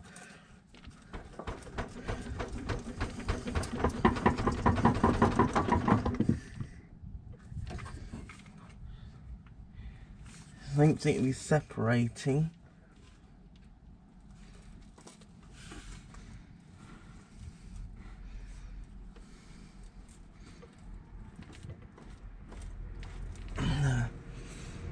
I've got it separated this side.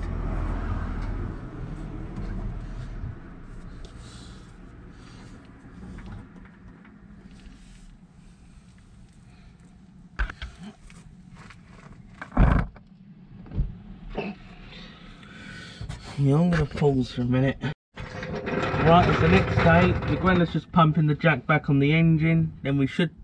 I've given this a bit of a shake. We have half broke away, but can't seem to fully break away from the engine yet.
Right, there we go, ready.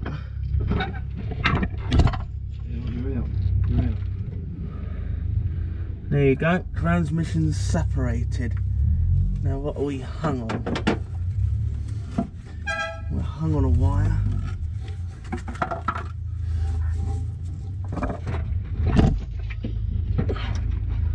I'm way off the flywheel yet. Yeah, you're right. Ah. That's a...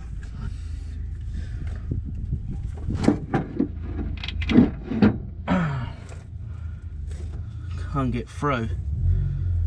I'm just gonna pull so I try and exercise this through, if possible.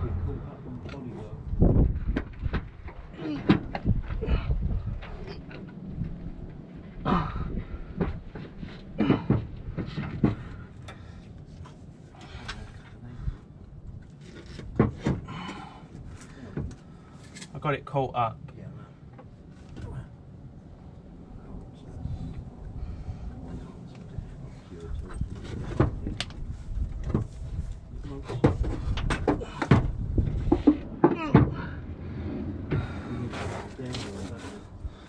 Then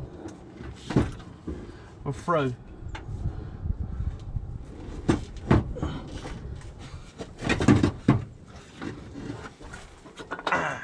We're out.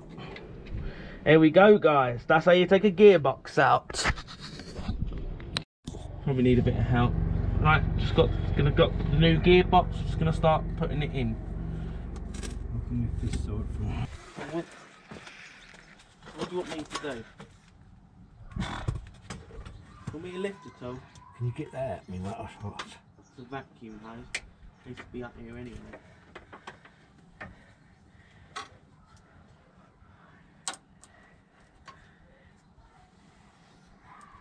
Right, now.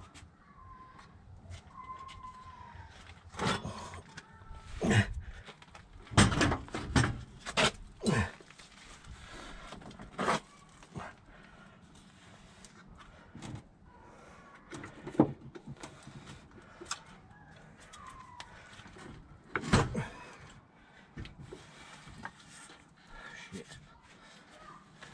In hand.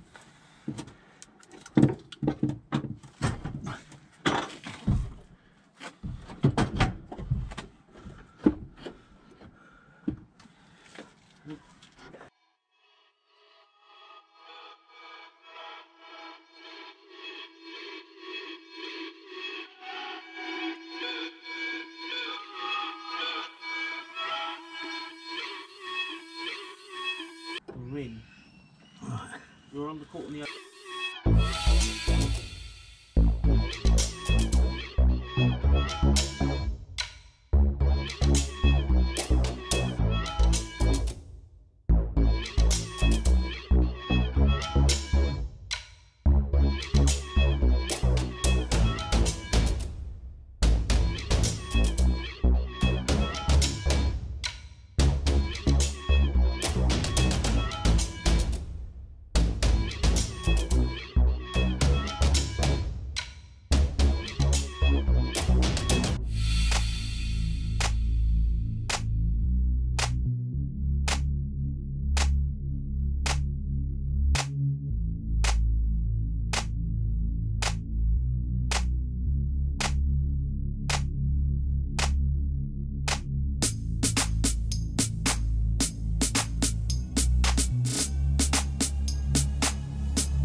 Right guys, I've just got the gearbox to click on. I've put a few bell housing bolts in, tightened in. I'm just going to connect my slave line right here.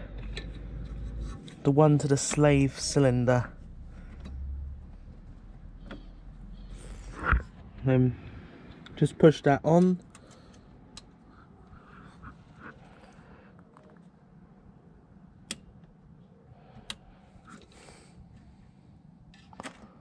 No. Yeah, just got to try and push that in and lock it in. So I'm just going to pause until I've got that locked. Right, just going to connect up the reverse light switch. Relapse.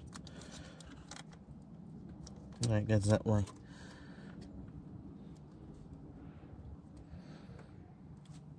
There you go. That's that. And then at the bottom, we've got the ground wire, which bolts to the transmission. Right there. And there's the bolt for it. Actually, I'm thinking I might clean all the ground cables while I'm here. So I'm just going to pause and the ground wire goes here. I can get my hand to it. Yes, it's tight. And everything is normal.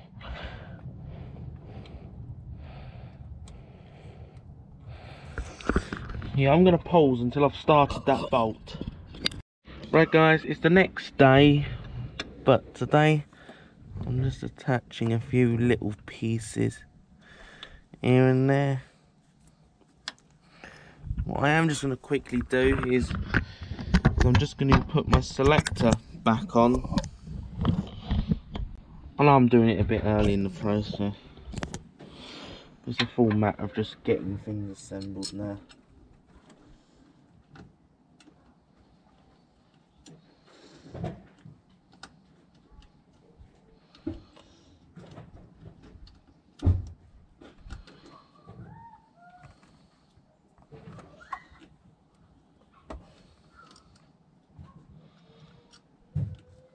Yeah, just at the back.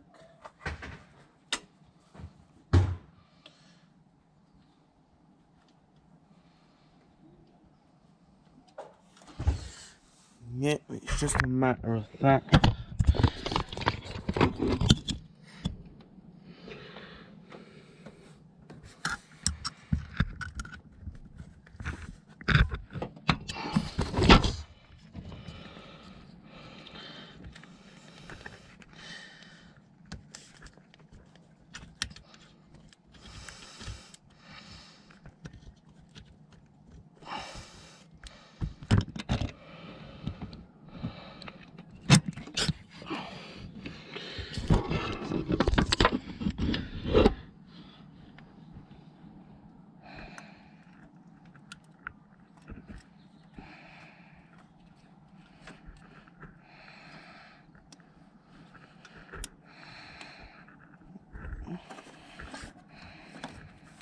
There you go, I've got one connected, which means I'll probably be in the middle again.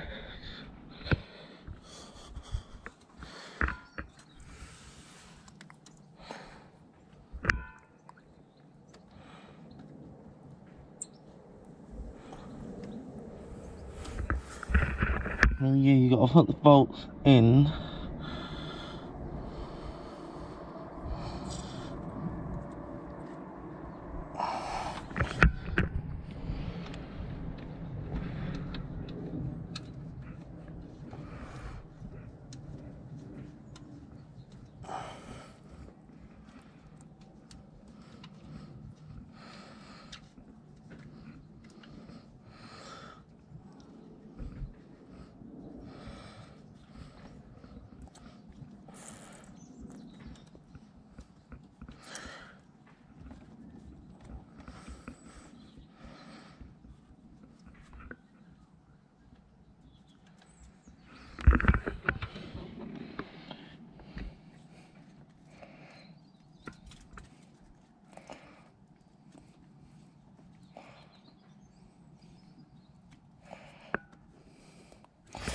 Yeah, I'm just going to go and grab myself a 14mm ratchet and I'll just snug them up.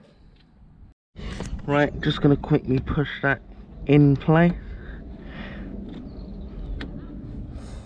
And now, just attach that up there.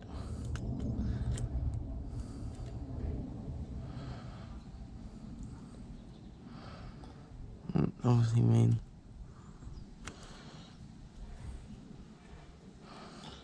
it might be broken.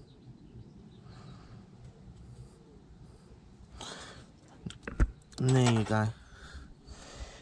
You stick that on.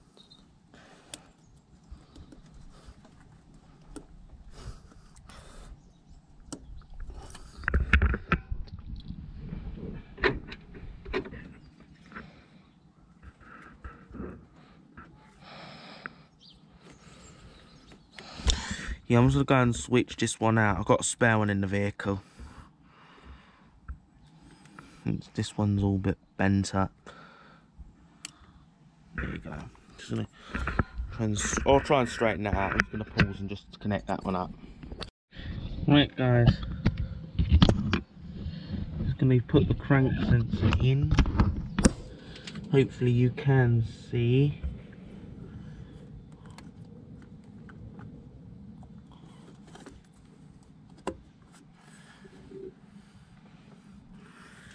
Just finding the electrical connector for that. Right, I'm just going to actually put in my starter motor.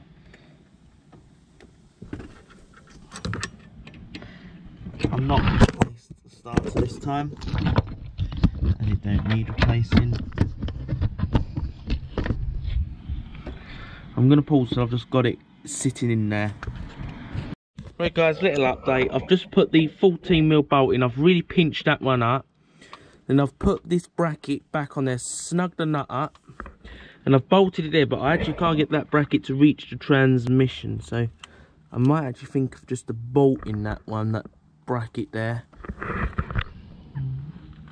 Yeah, that one, because I can't actually get it attached without stressing the wire. I might be able to, but I don't want to snap a wire today. But anyway, I think it's now time that we put on the ETM again, so I'm just going to go and grab the throttle body. Right guys, just going to pull the rag out, undo the throttle body bolts.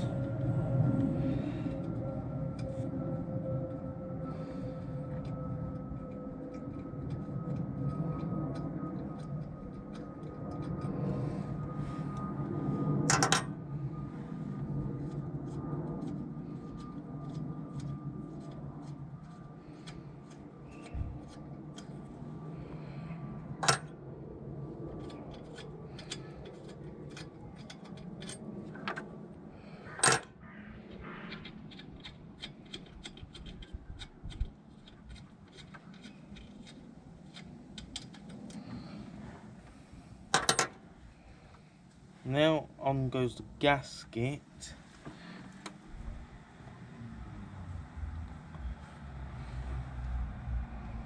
What I'm just going to do is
Right, just going to snug it up.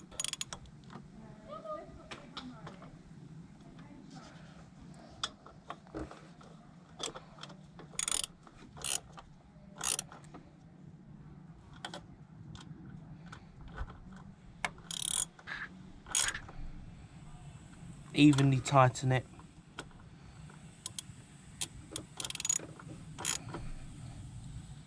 There you go. Then, well,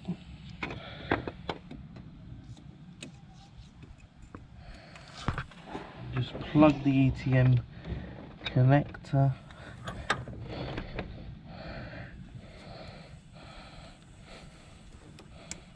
Here we go, we connected up. Now there you go. For the minute, I'm just going to put that in there to keep the dirt out. Just to keep that safe.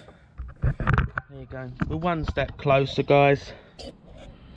Right, guys, I've put the subframe bolts in, but I'm going to torque this one up. So I am going to take that bolt back out.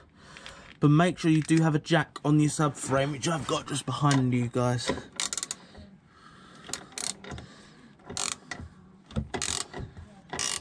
Subframe shouldn't come.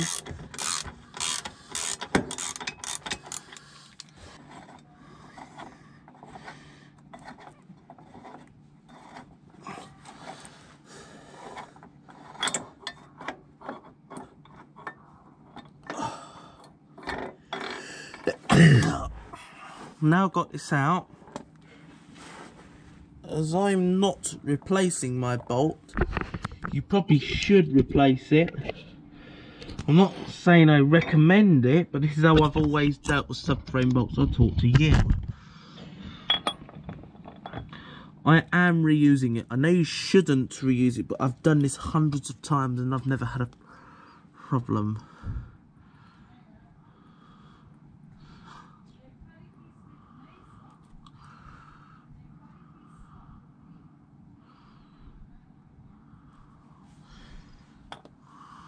So yeah. Okay, don't put too much on it either. That's probably a bit much, but it'll be alright. And now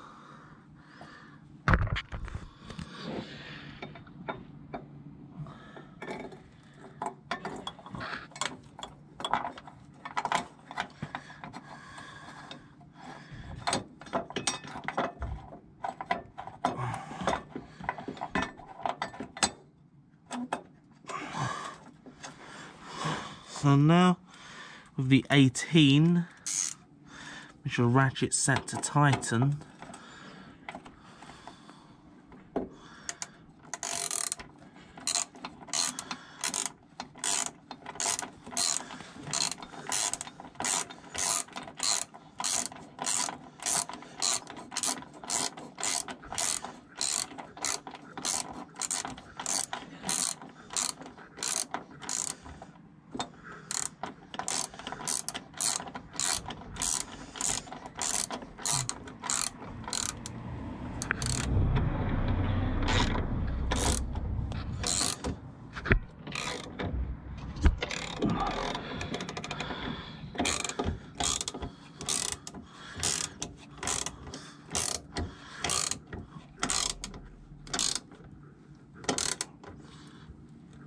Now I'm going to actually torque it. So the torque is 105 Newton meters, and I'm just going to torque it up.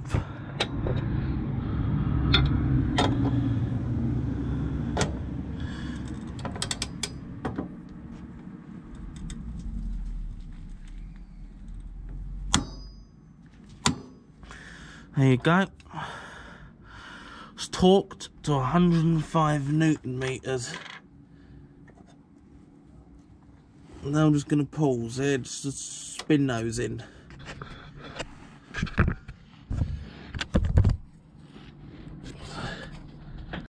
Right guys, just going to put in the drive shaft back in the transmission. So I need a short shaft on the near side.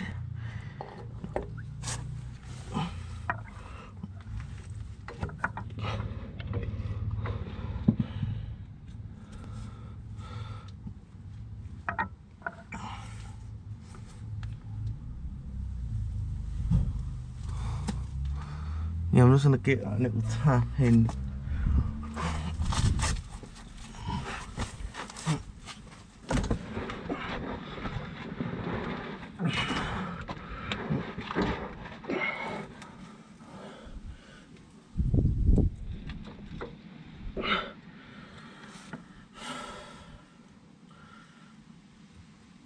I'm just gonna pause to try and knock that in. Just have your little shower. That'll be fine. Right, just because I've just sprayed that up there with grease.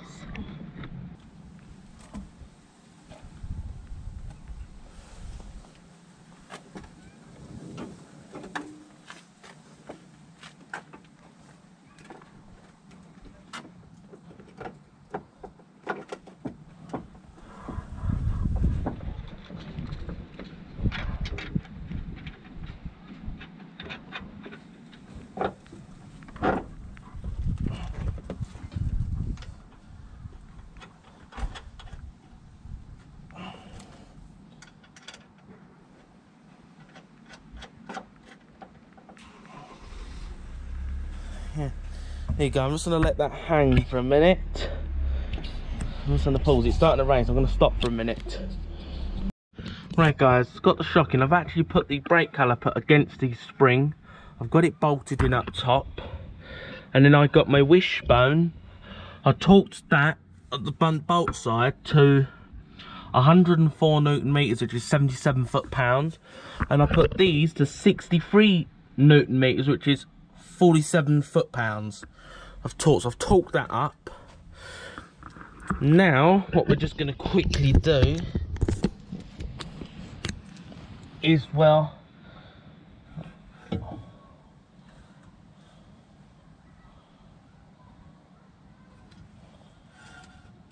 I'm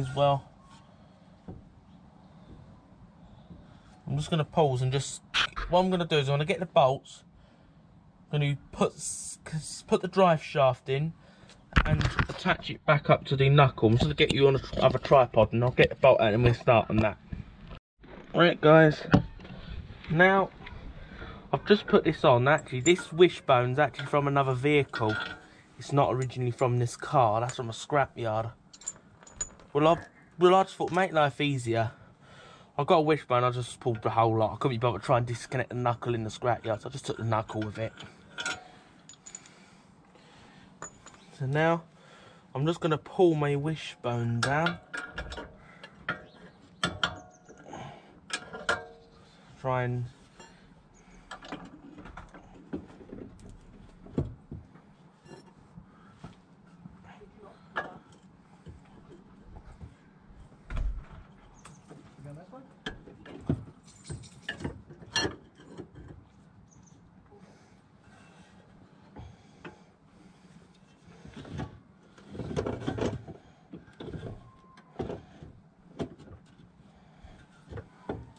Yeah, I'm just going to pause until I've just sort of wrestled this into place. Right guys, I've just put all my legs in there. So actually I have reattached my coupling.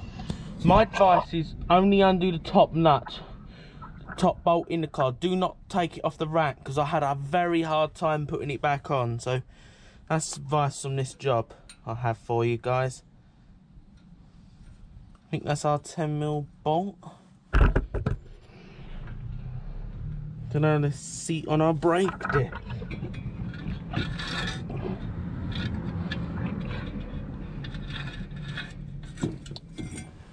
I think there's something rubbing. Yeah, split down here.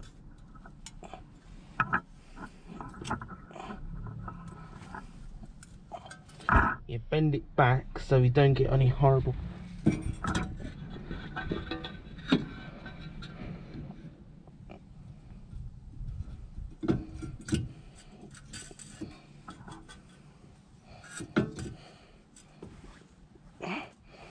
Yeah.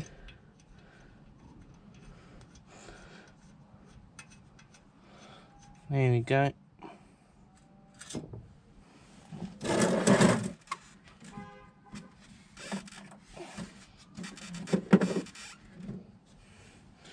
So now a 10mm bolt.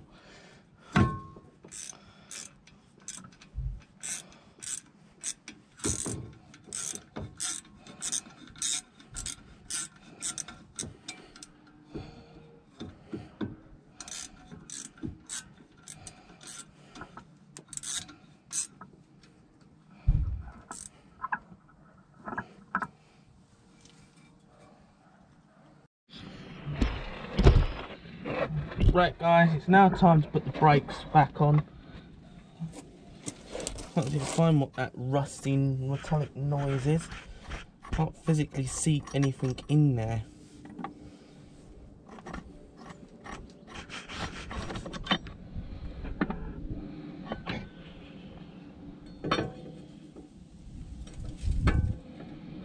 So I'm at to try and align this caliper back up. What people do as a mistake though, guys, is mix the brake lines up. We don't want to do that, or twist them. That's a mechanic fail I have seen, is twisted calipers. Just make sure they are not twisted. There we go.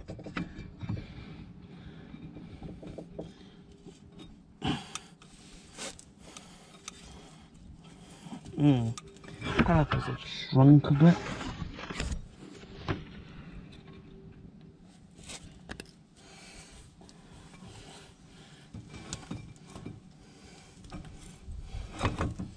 We're on.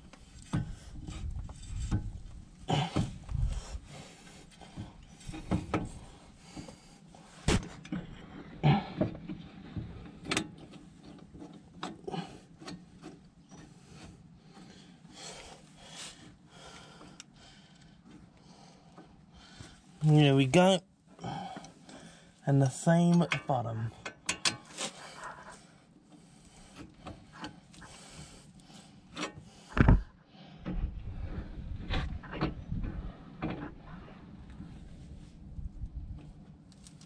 There.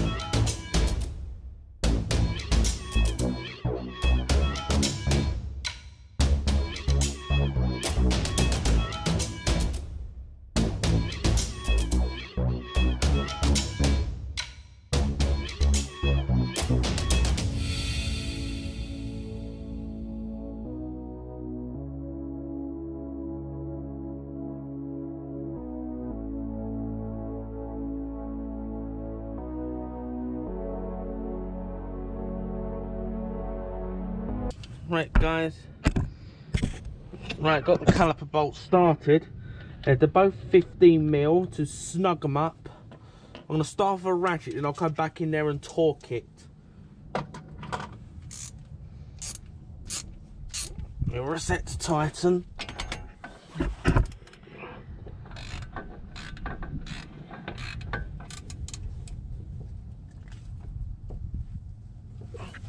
That's quite relatively tight with the... I've got to do this side before I can think about it.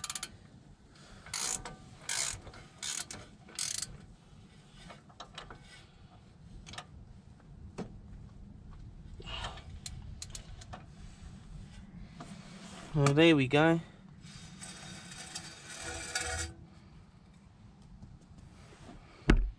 There we go guys, we're done on this side. I haven't connected my steering up till I've got it all connected inside.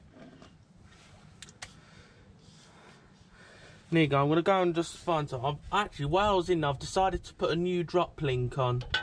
I've decided it as preventative in now. Well, I had a new one lying around.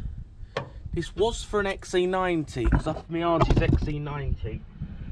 Because I thought there was a drop link on, we found it weren't. And we found, yeah, we had a bad suspension leg, so I did get a used one off of that. And it had a decent drop link, and also I'll never be using that again if I didn't use it on this, because we no longer have the XC90. We no longer have it, guys. It's been bought. Someone else has bought the car now, so we no longer have the car, guys. So if you're wondering where the XC90 is, it won't be on the channel anymore, guys. That's left. It's got a new owner. So, but anyway, let's continue. I'm just going to go and pause. I want to go and grab a wheel arch liner to put that in. Right, guys, going to put in a new wheel arch that we just got. We got a used one out of the scrapyard. And yeah, well, in it goes.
Here, guys, just gonna get that in.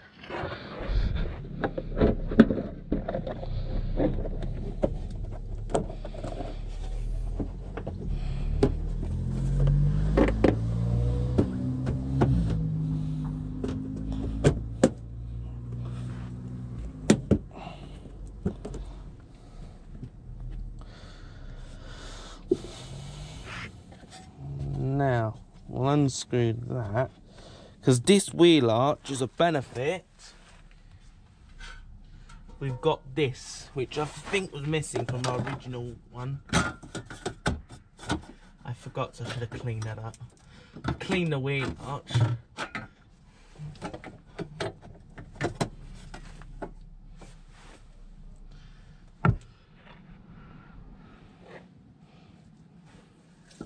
That's partially why my other arch liner got damaged because of that, but yes.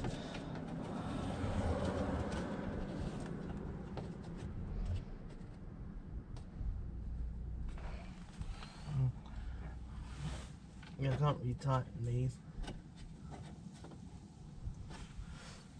Yeah. Just pinch them up.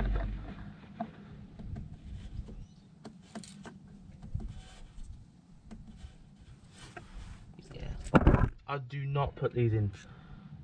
These 10mm nuts. I do have spares, but I don't want to ruin them. Yeah, I've ruined that one. Yeah, the threads are gone in it. I'll try just to put it on loose. Also.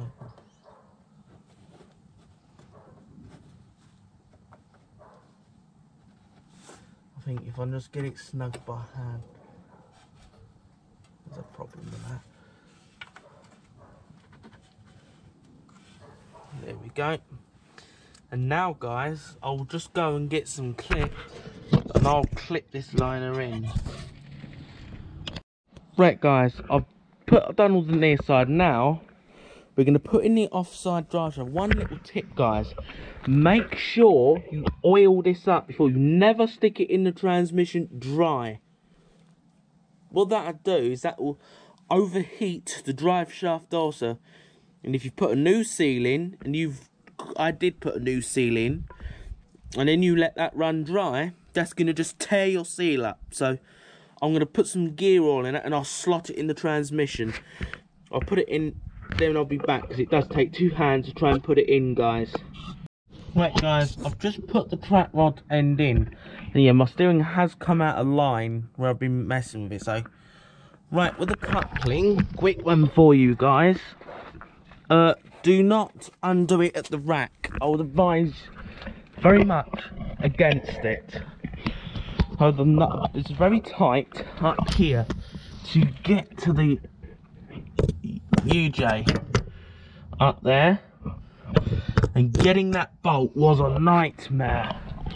So yeah, I've been working days and days. I have locked the vehicle.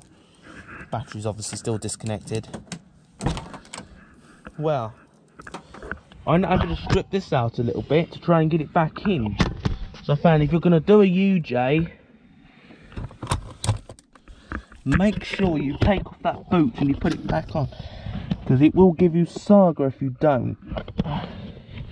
Such as if you fail to put that back on, you got a nightmare ahead of you, guys.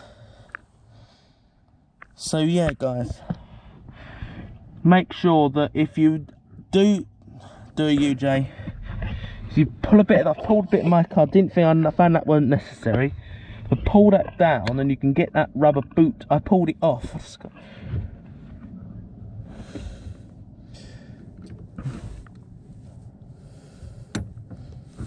Yeah, so that's how I dealt with it. So I would advise, just undo the bolt in here. There's no need to undo the one below, because that will come through. So that's if I was to do this job again, is I wouldn't do the one out the car, because I had to try and get a hammer from here. The hammer and chisel I ended up using to get it back on. It took me 3 hours to try and get that one joint back on. I was on this 3 hours trying to sort this out. I don't want you to end up wasting 3 hours as well. So yeah, guys.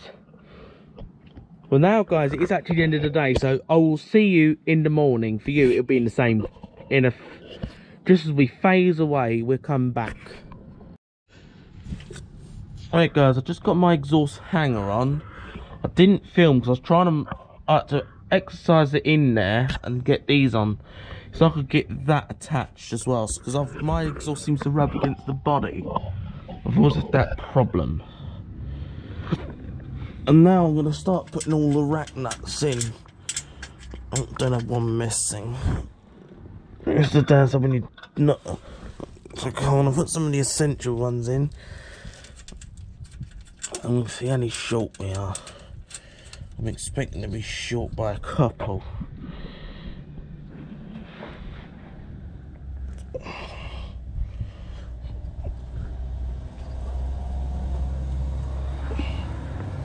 Well, let's up with one short. We are one short. A rack nut short. I don't like being short a nut. It seems like we are a nut short.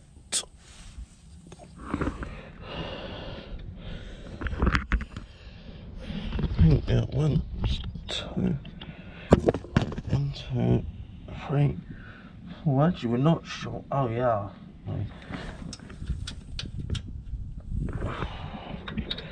Putting the nuts in my hand, and I'll come back in here with a racket and we'll snug all of them.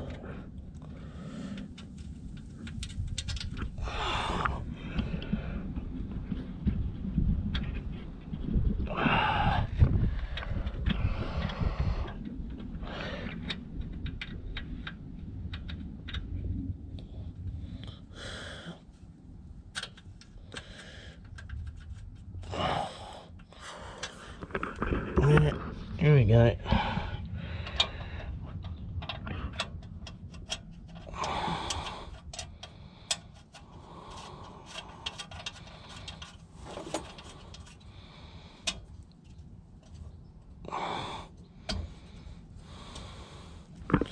you go, we're just going to pause. I'm just going to go and start all the rest off. Right guys, just going to put the airbox. I've got my granddad there as well. Right, I've decided to relocate my wiring.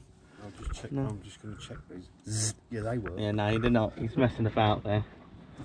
Yeah, I've put the wire up this side. I think it's going to look tidier, and it goes that way. So I'll put that up there, and we're going to put our airbox back in.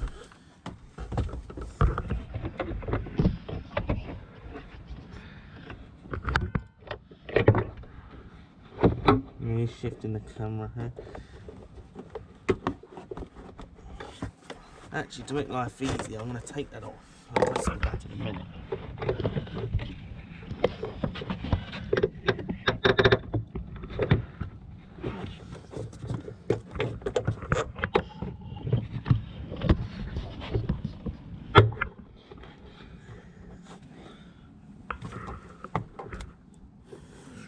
Just got to try and line it up. I can't get this not on properly.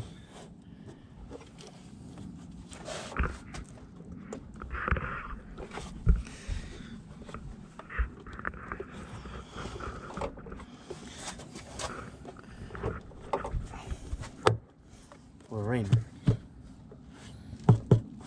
And now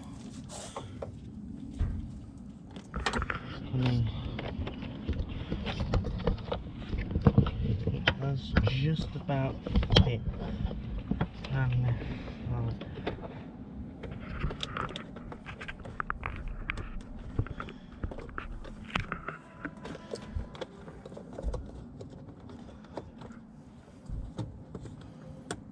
there we go. That looks tidier. It does. And then in goes the pipe.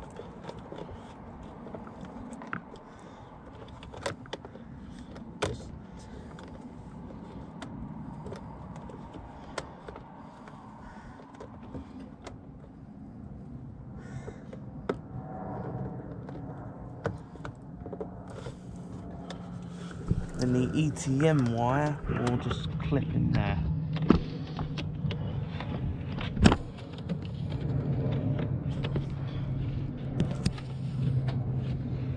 There we go, guys, that's that in. Now this, well, I'll just squeeze in.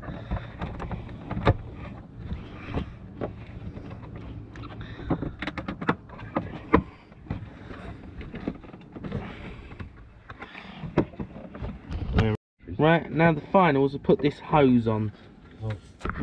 I'm actually, yeah, this goes on this way, it looks like, so.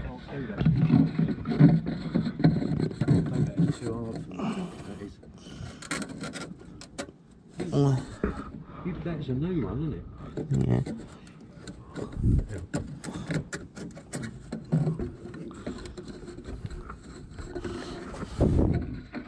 There you go. Oh yeah, put it on that way.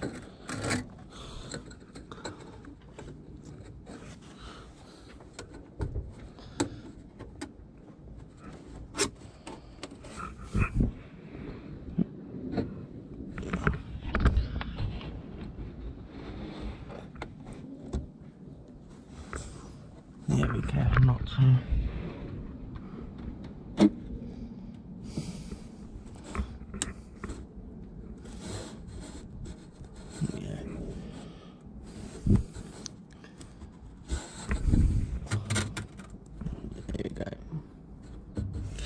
There we go.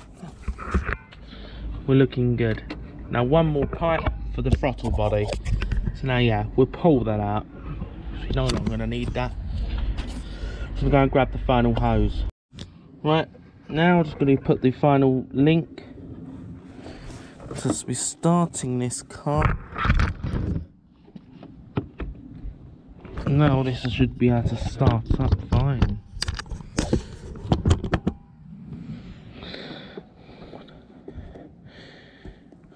Oh yeah, don't forget, put the blooming hose on first.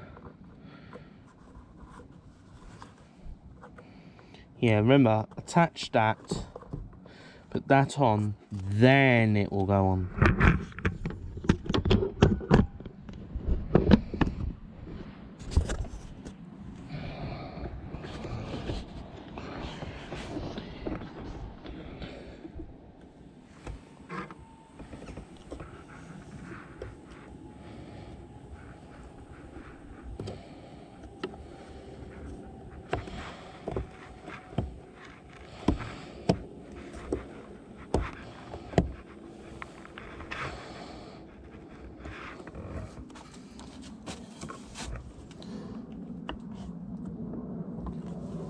So now we've done that, I'll go and grab a 7mm and I'll snug that up.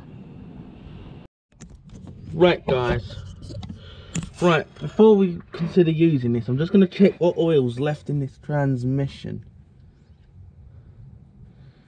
I don't expect any oil in it. Well, I never know on these second-hand transmissions. I can't get a good precision, a good drain on this. Never be too sure.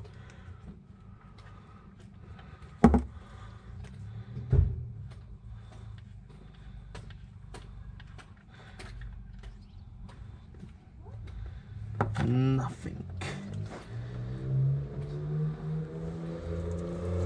It's all been drained. Right, but anyway guys, on the drain plug, I'm going to change the crush washer. As I suspected, there'd be no oil in this.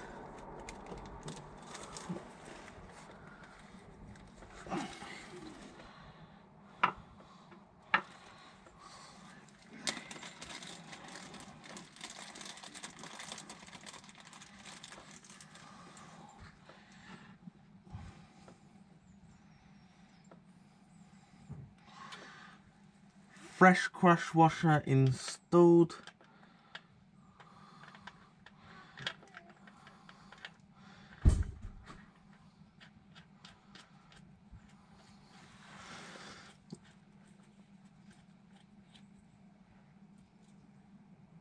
I'm gonna go and get a 24mm spanner and I'll snug that off.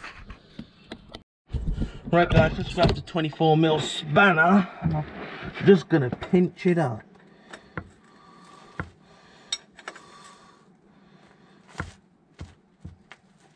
Nice and snug. Not too tight, just enough to... You do not want to over tighten this either, because you don't want to strip the threads by accident. So just a good pinch would be enough. Now we're gonna, in a minute, I'm gonna go and get some oil. I'll undo the fill plug. I can undo that now probably.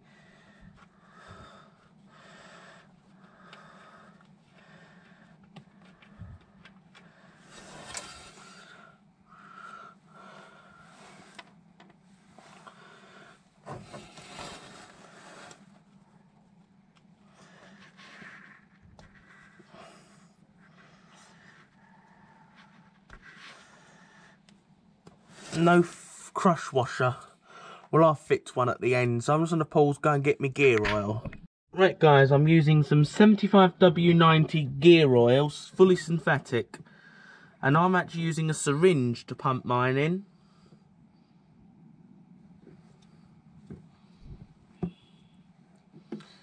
This has actually been proving quite a good method, a bleed method.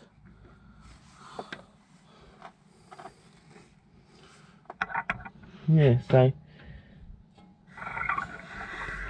put it in.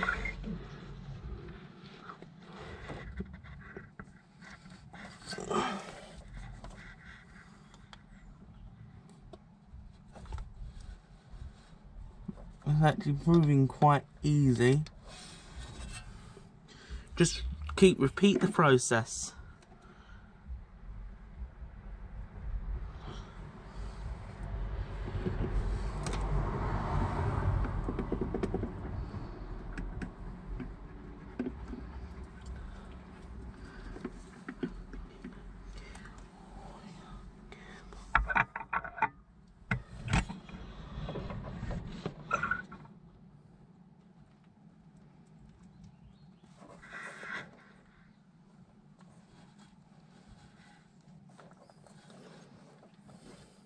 You know, I'm just going to keep repeating that till it's full. You'll know when it's full, when it starts to leak out the box, that's when it's full. So I'm going to pause until I'm on the last litre. Right guys, they said this transmission takes 2.2 litres.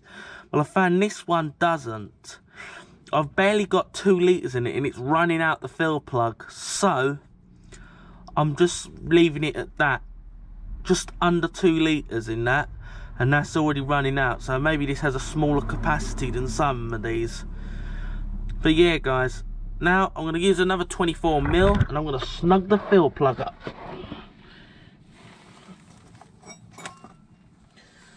Here you go. Use a new washer, new crush washers, which I've done on the top and the bottom. So I remember you moaning at me last time I did a gear oil change.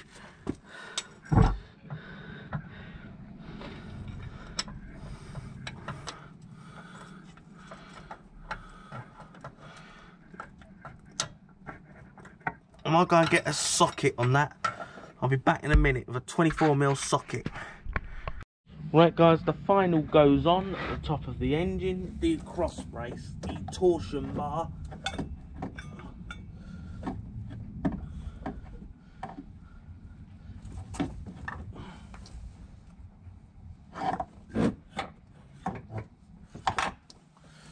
There we go.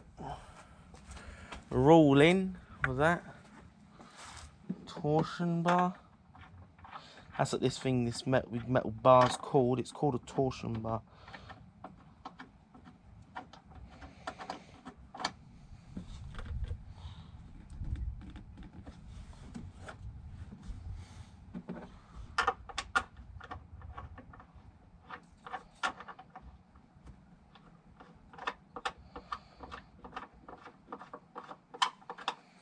Then just repeat on the other side. I've left them loose so I can pull it about.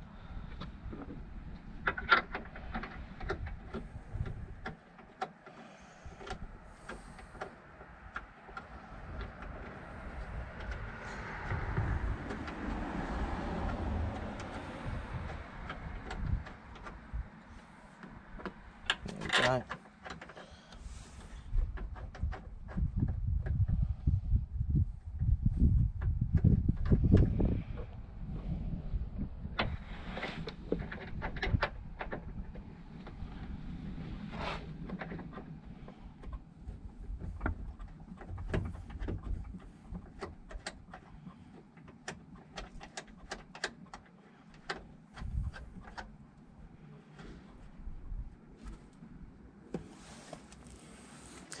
There you go.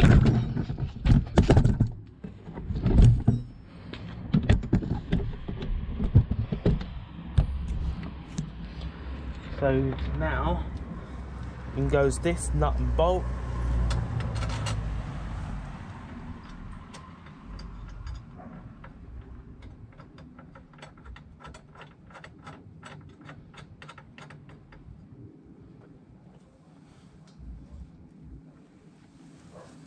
There we go. I'm just going to go and get a 14mm socket and ratchet, and we're going to snug them up. Right guys, now just going to snug the 14mm bolts. I'm only doing it with a ratchet. Don't need to be crazy tight. Make sure it's nice and snug. So I'm going to repeat it on the other side. Put you over here.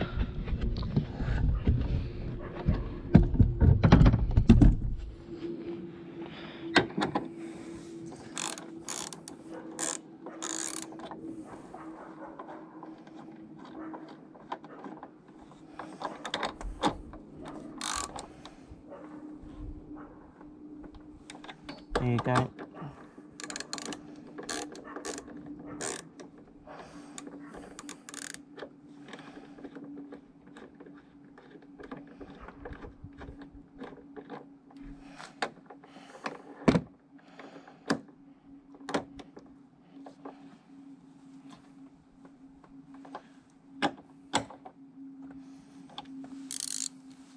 So now we're just going to go and get a spanner and socket for the centre engine mount. Right guys, here we got a 15mm socket and a 19mm spanner, and we're going to use the 15 on the bolt side, 19 on the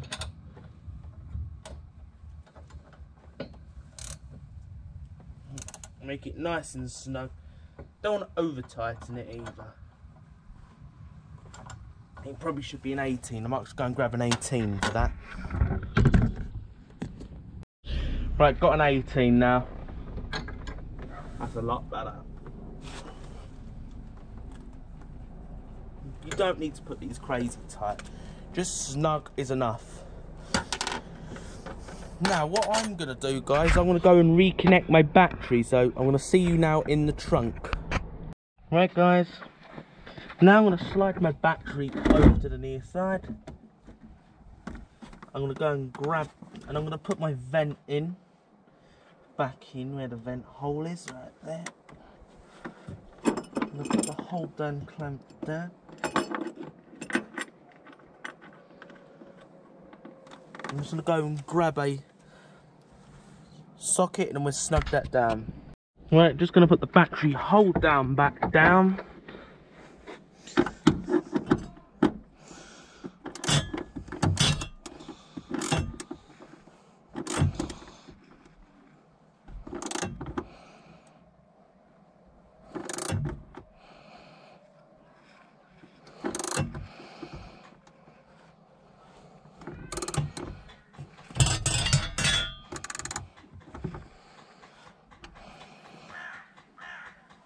I think that's snug enough. Now 10. Now always with your battery posts, make sure you do push them flush. Because having it up a little can cause a problem. You might not get a full electrical load, you might get a flickering problem.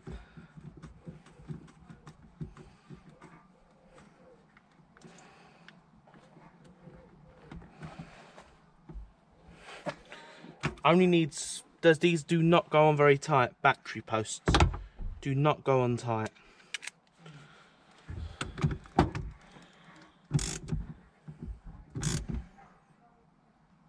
Yeah, don't want to snap it either. You want to snap the stud now.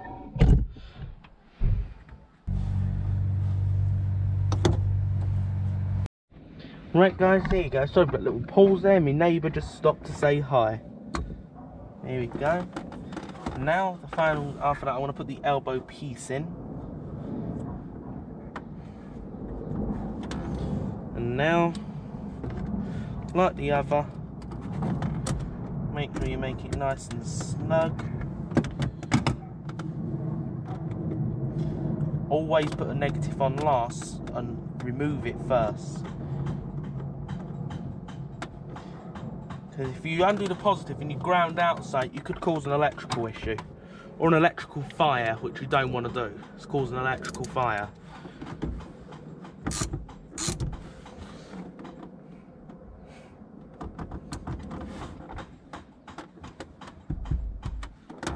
Nice and snug connection. There's a 13, which I don't have over here.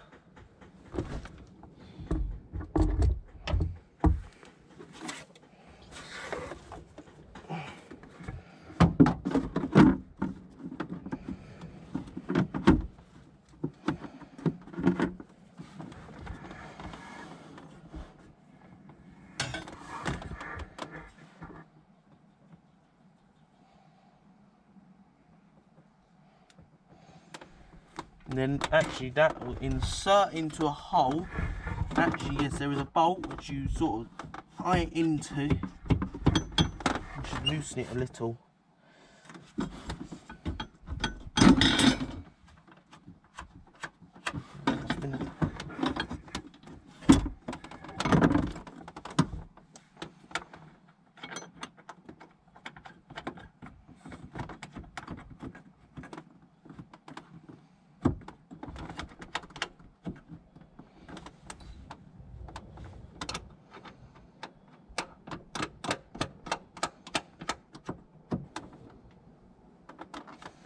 I'm going to go and grab the,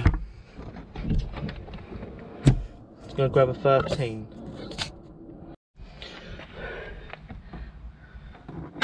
Right, just going to snug those up. Still got the suspension to reassemble. I've done this in the wrong order really.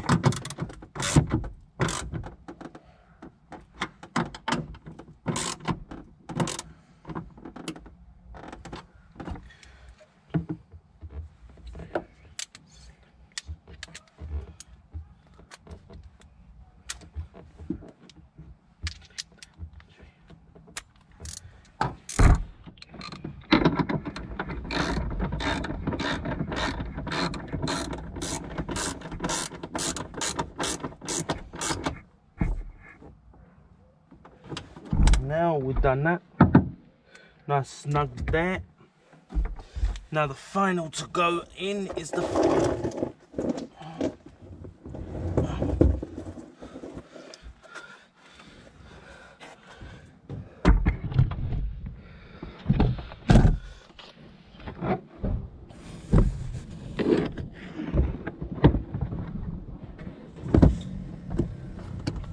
there you go, do that.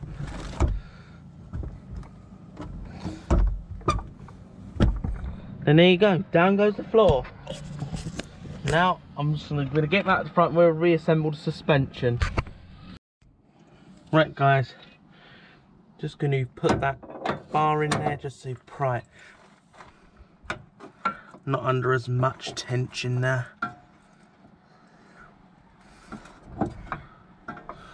That's all.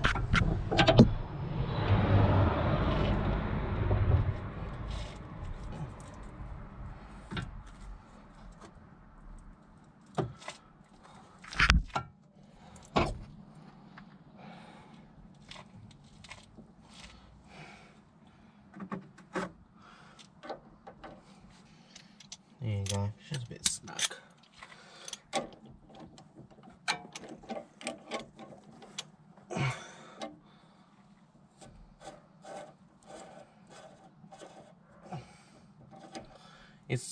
I've actually already put the link in on the other side, hence why this side goes in quite easily.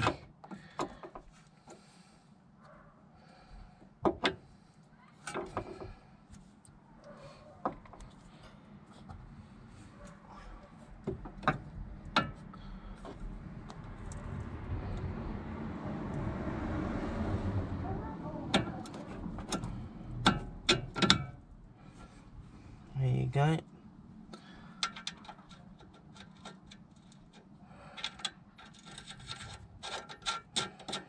There you go.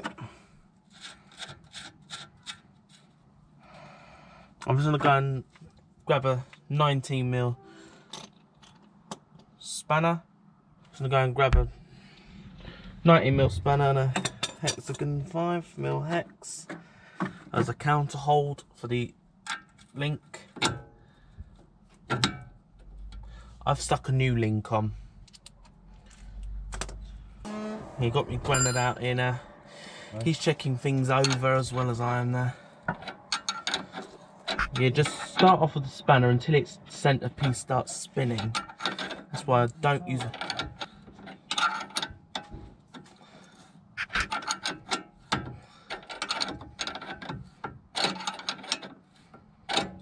Not needed a counter hold on this yet. I'm not getting too excited either. I might actually be able to use a 19mm socket at this point. No, I'll stick to that. You never know when it's gonna start spinning.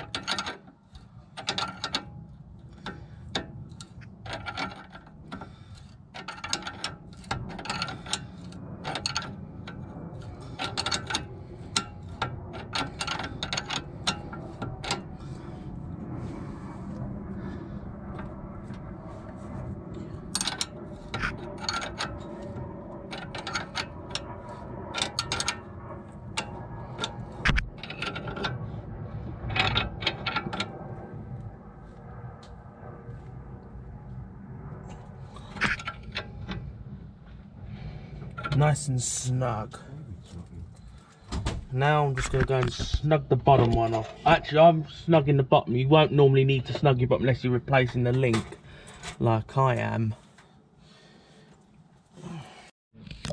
Yeah. Right guys, just going to stick the hub up against the shock. You don't want it forward when you do the shock up, guys. You want to hold that there as you tighten it. Might be difficult if you're...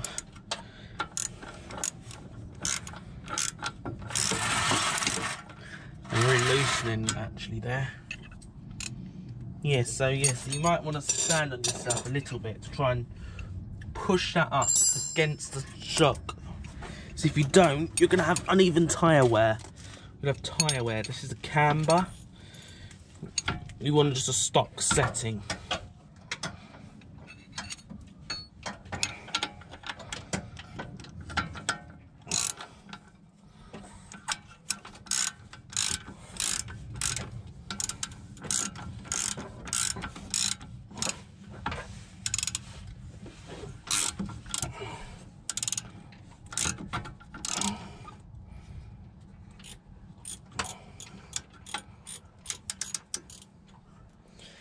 Yeah, I'm just going to go and switch out for an 18mm there.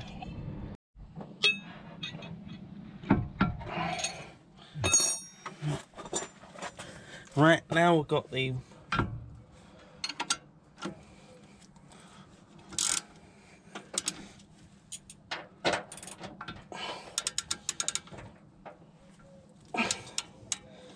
yes, so when it's nice and snug, it will. Yes, so you don't want to do that.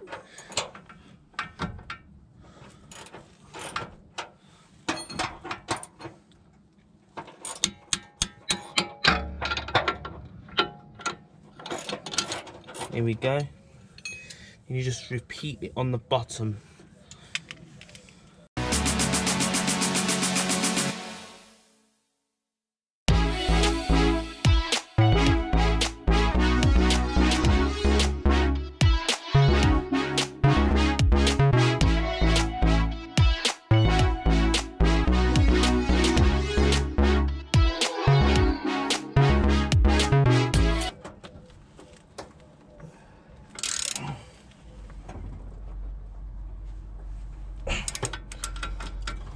Nice and snug on that.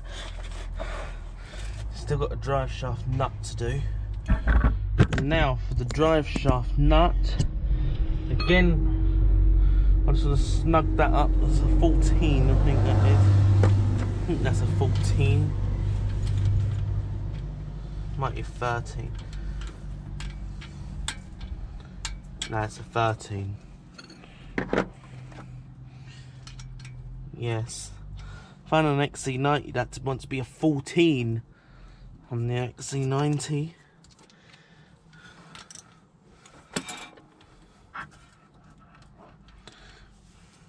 Here we go.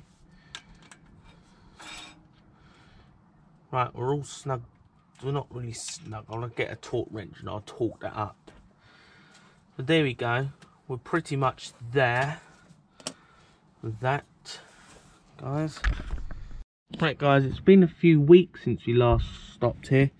My engine jumped timing, and yes, still got the track rod in to snug up. Yes, then I'm just going to snug that up, then I'll be back, guys.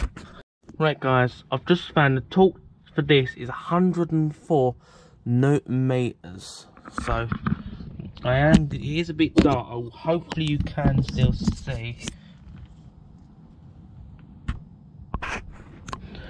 Sorry about the poor quality. Yeah, so the torque for that's 104 Newton meters.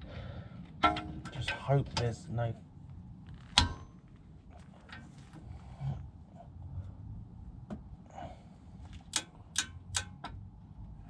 I'll go and grab a spanner, guys. Oh, it's adjustable.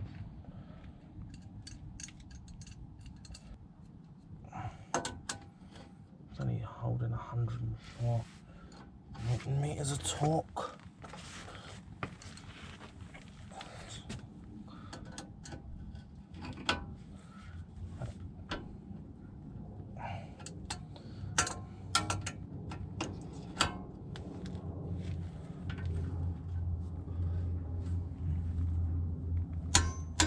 That's it.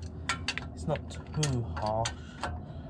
This is tough, but it does in my case just to get me my desired torque.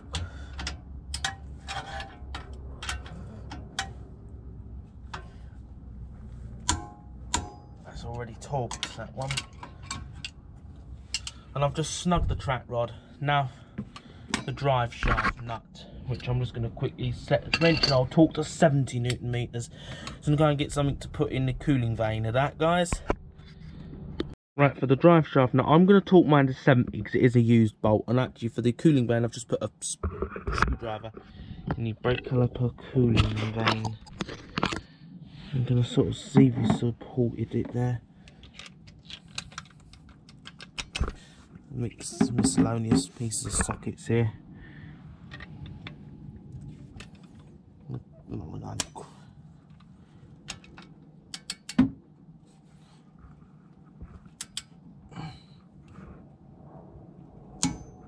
That's that. torque.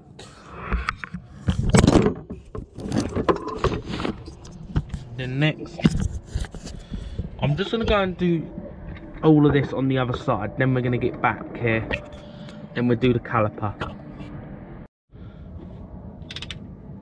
Right guys, don't know how well you can see, but the torque spec for these calipers, 75 Newton meters. There you go. And again at the bottom, it's really late, so I'm just doing this. There you go. Now,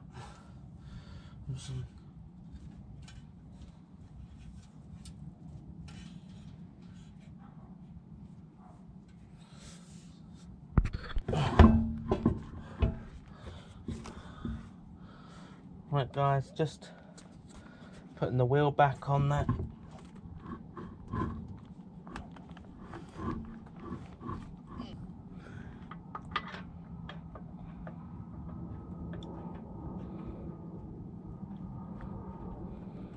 There we go. Hopefully you can see. It is late at night. I'm just getting this on. This one's actually been a long-winded process.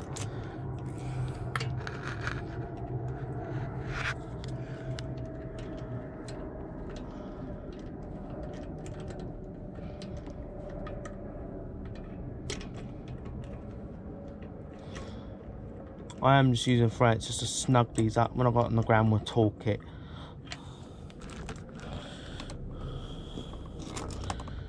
There we go. It's a bit dark.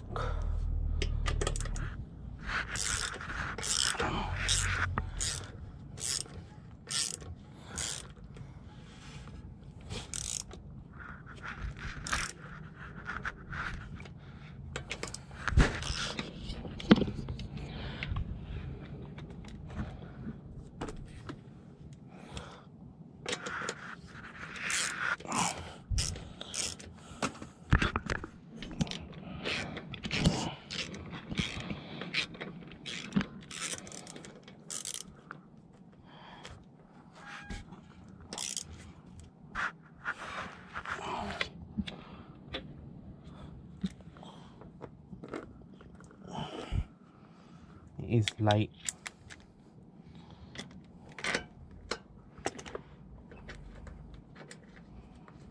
I don't normally let things go into the night. That's why it's been daylight through most of this video, because I normally stop before it gets dark. But actual fact, we started off in July and now we're in September, so a few months have actually gone by through this video. I know for you it's just one video, it's actually been a few months.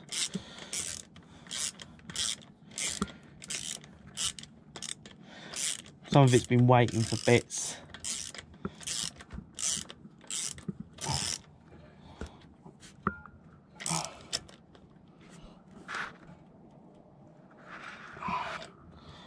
There you go.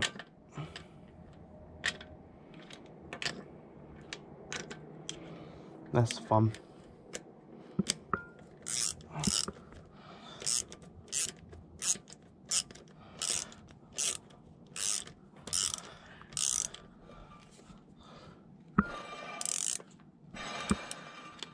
There we go.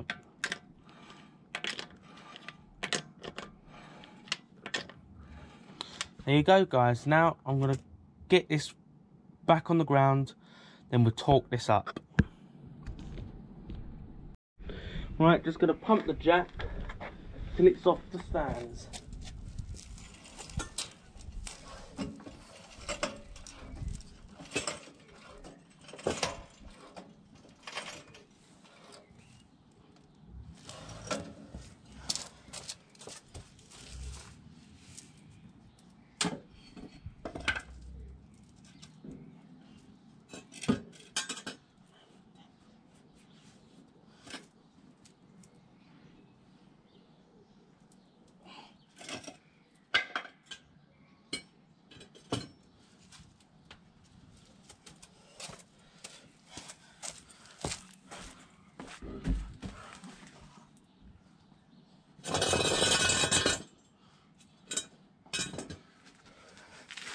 Then guys, we lower the vehicle to the ground.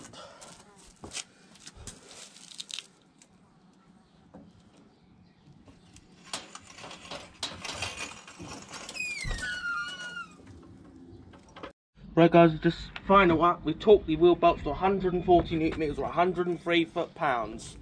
So there we go. Crisscross pattern.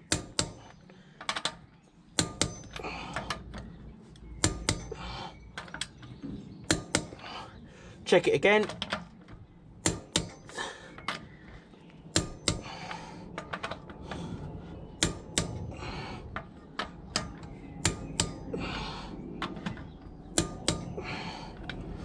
Here we go, all done. Just double check that. Here we go, all torqued. Now we're gonna pause. Right guys, we're on the test drive and we'll see how this gearbox does.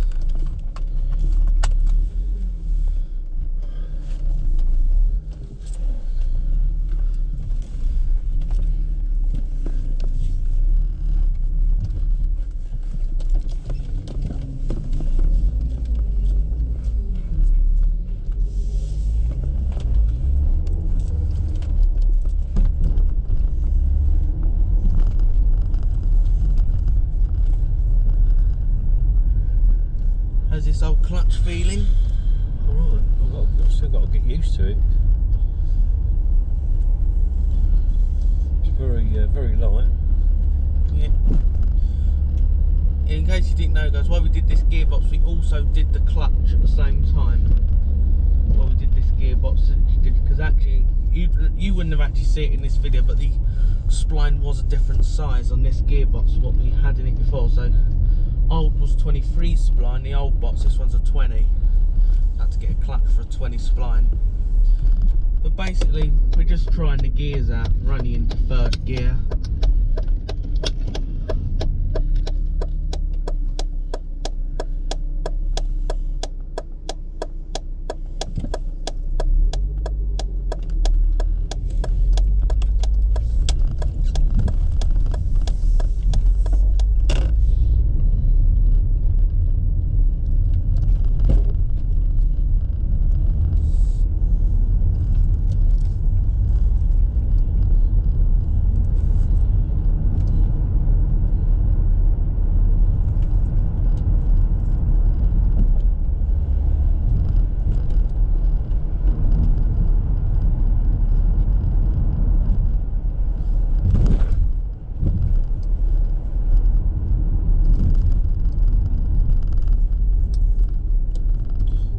V70 just turned in front of us there.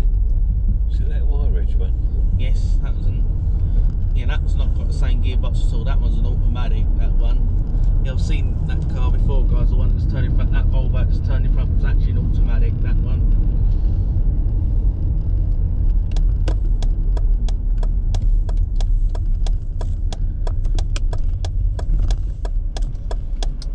I think we're getting to fifth gear. We're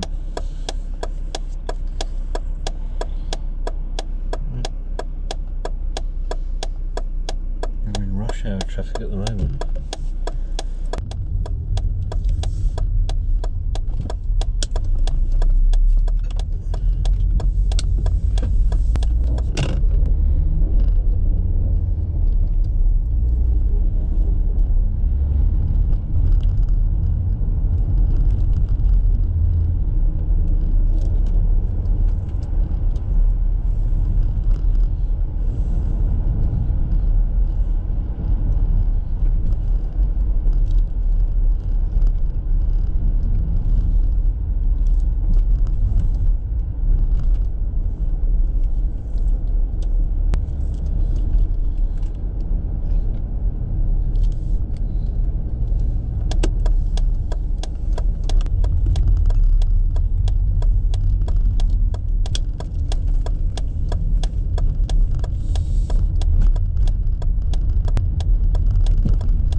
isn't it?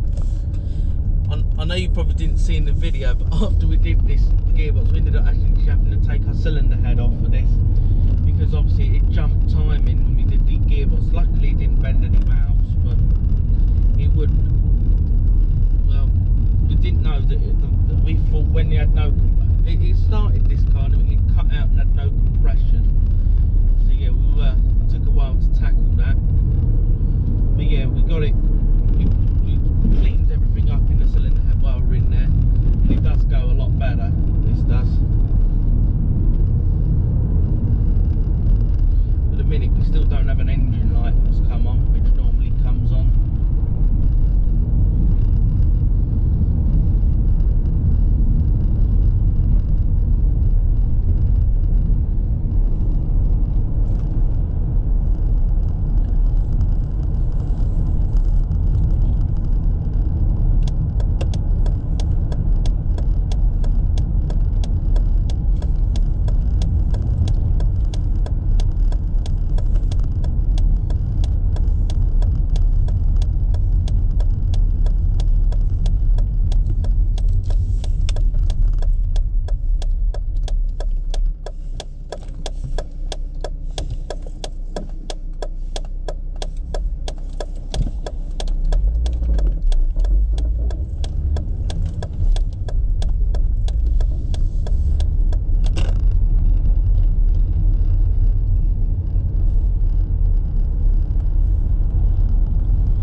When we started this video, guys, it was actually July, so yeah, we have got a few months in this video.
V70.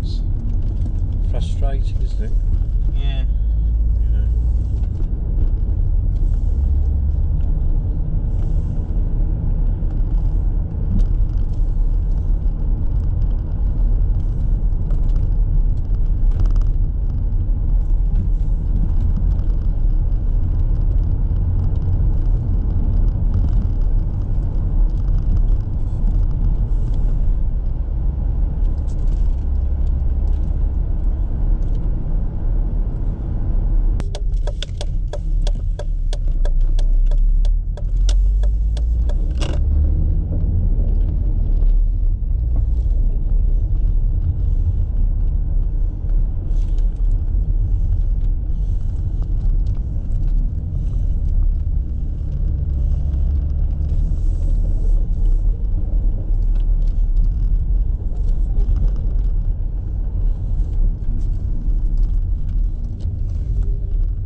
actually 70 miles on this gearbox now.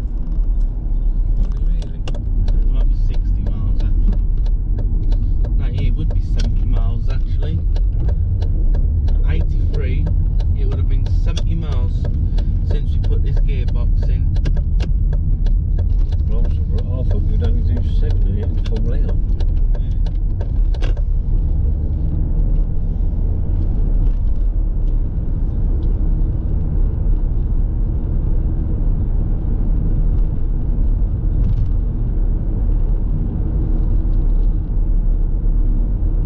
Can't believe the price of petrol now.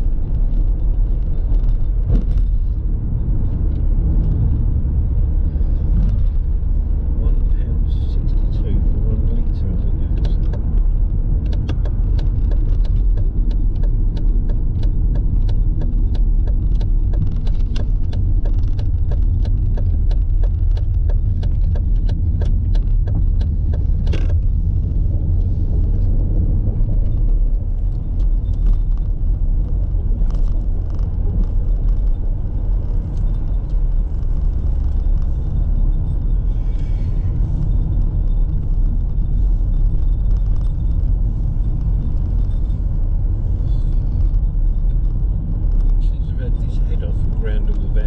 Seems to have a lot of bottom end power now compared to what it used to.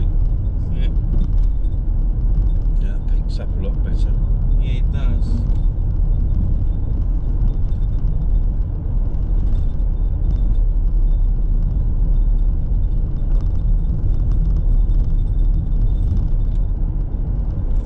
This is good. Yeah.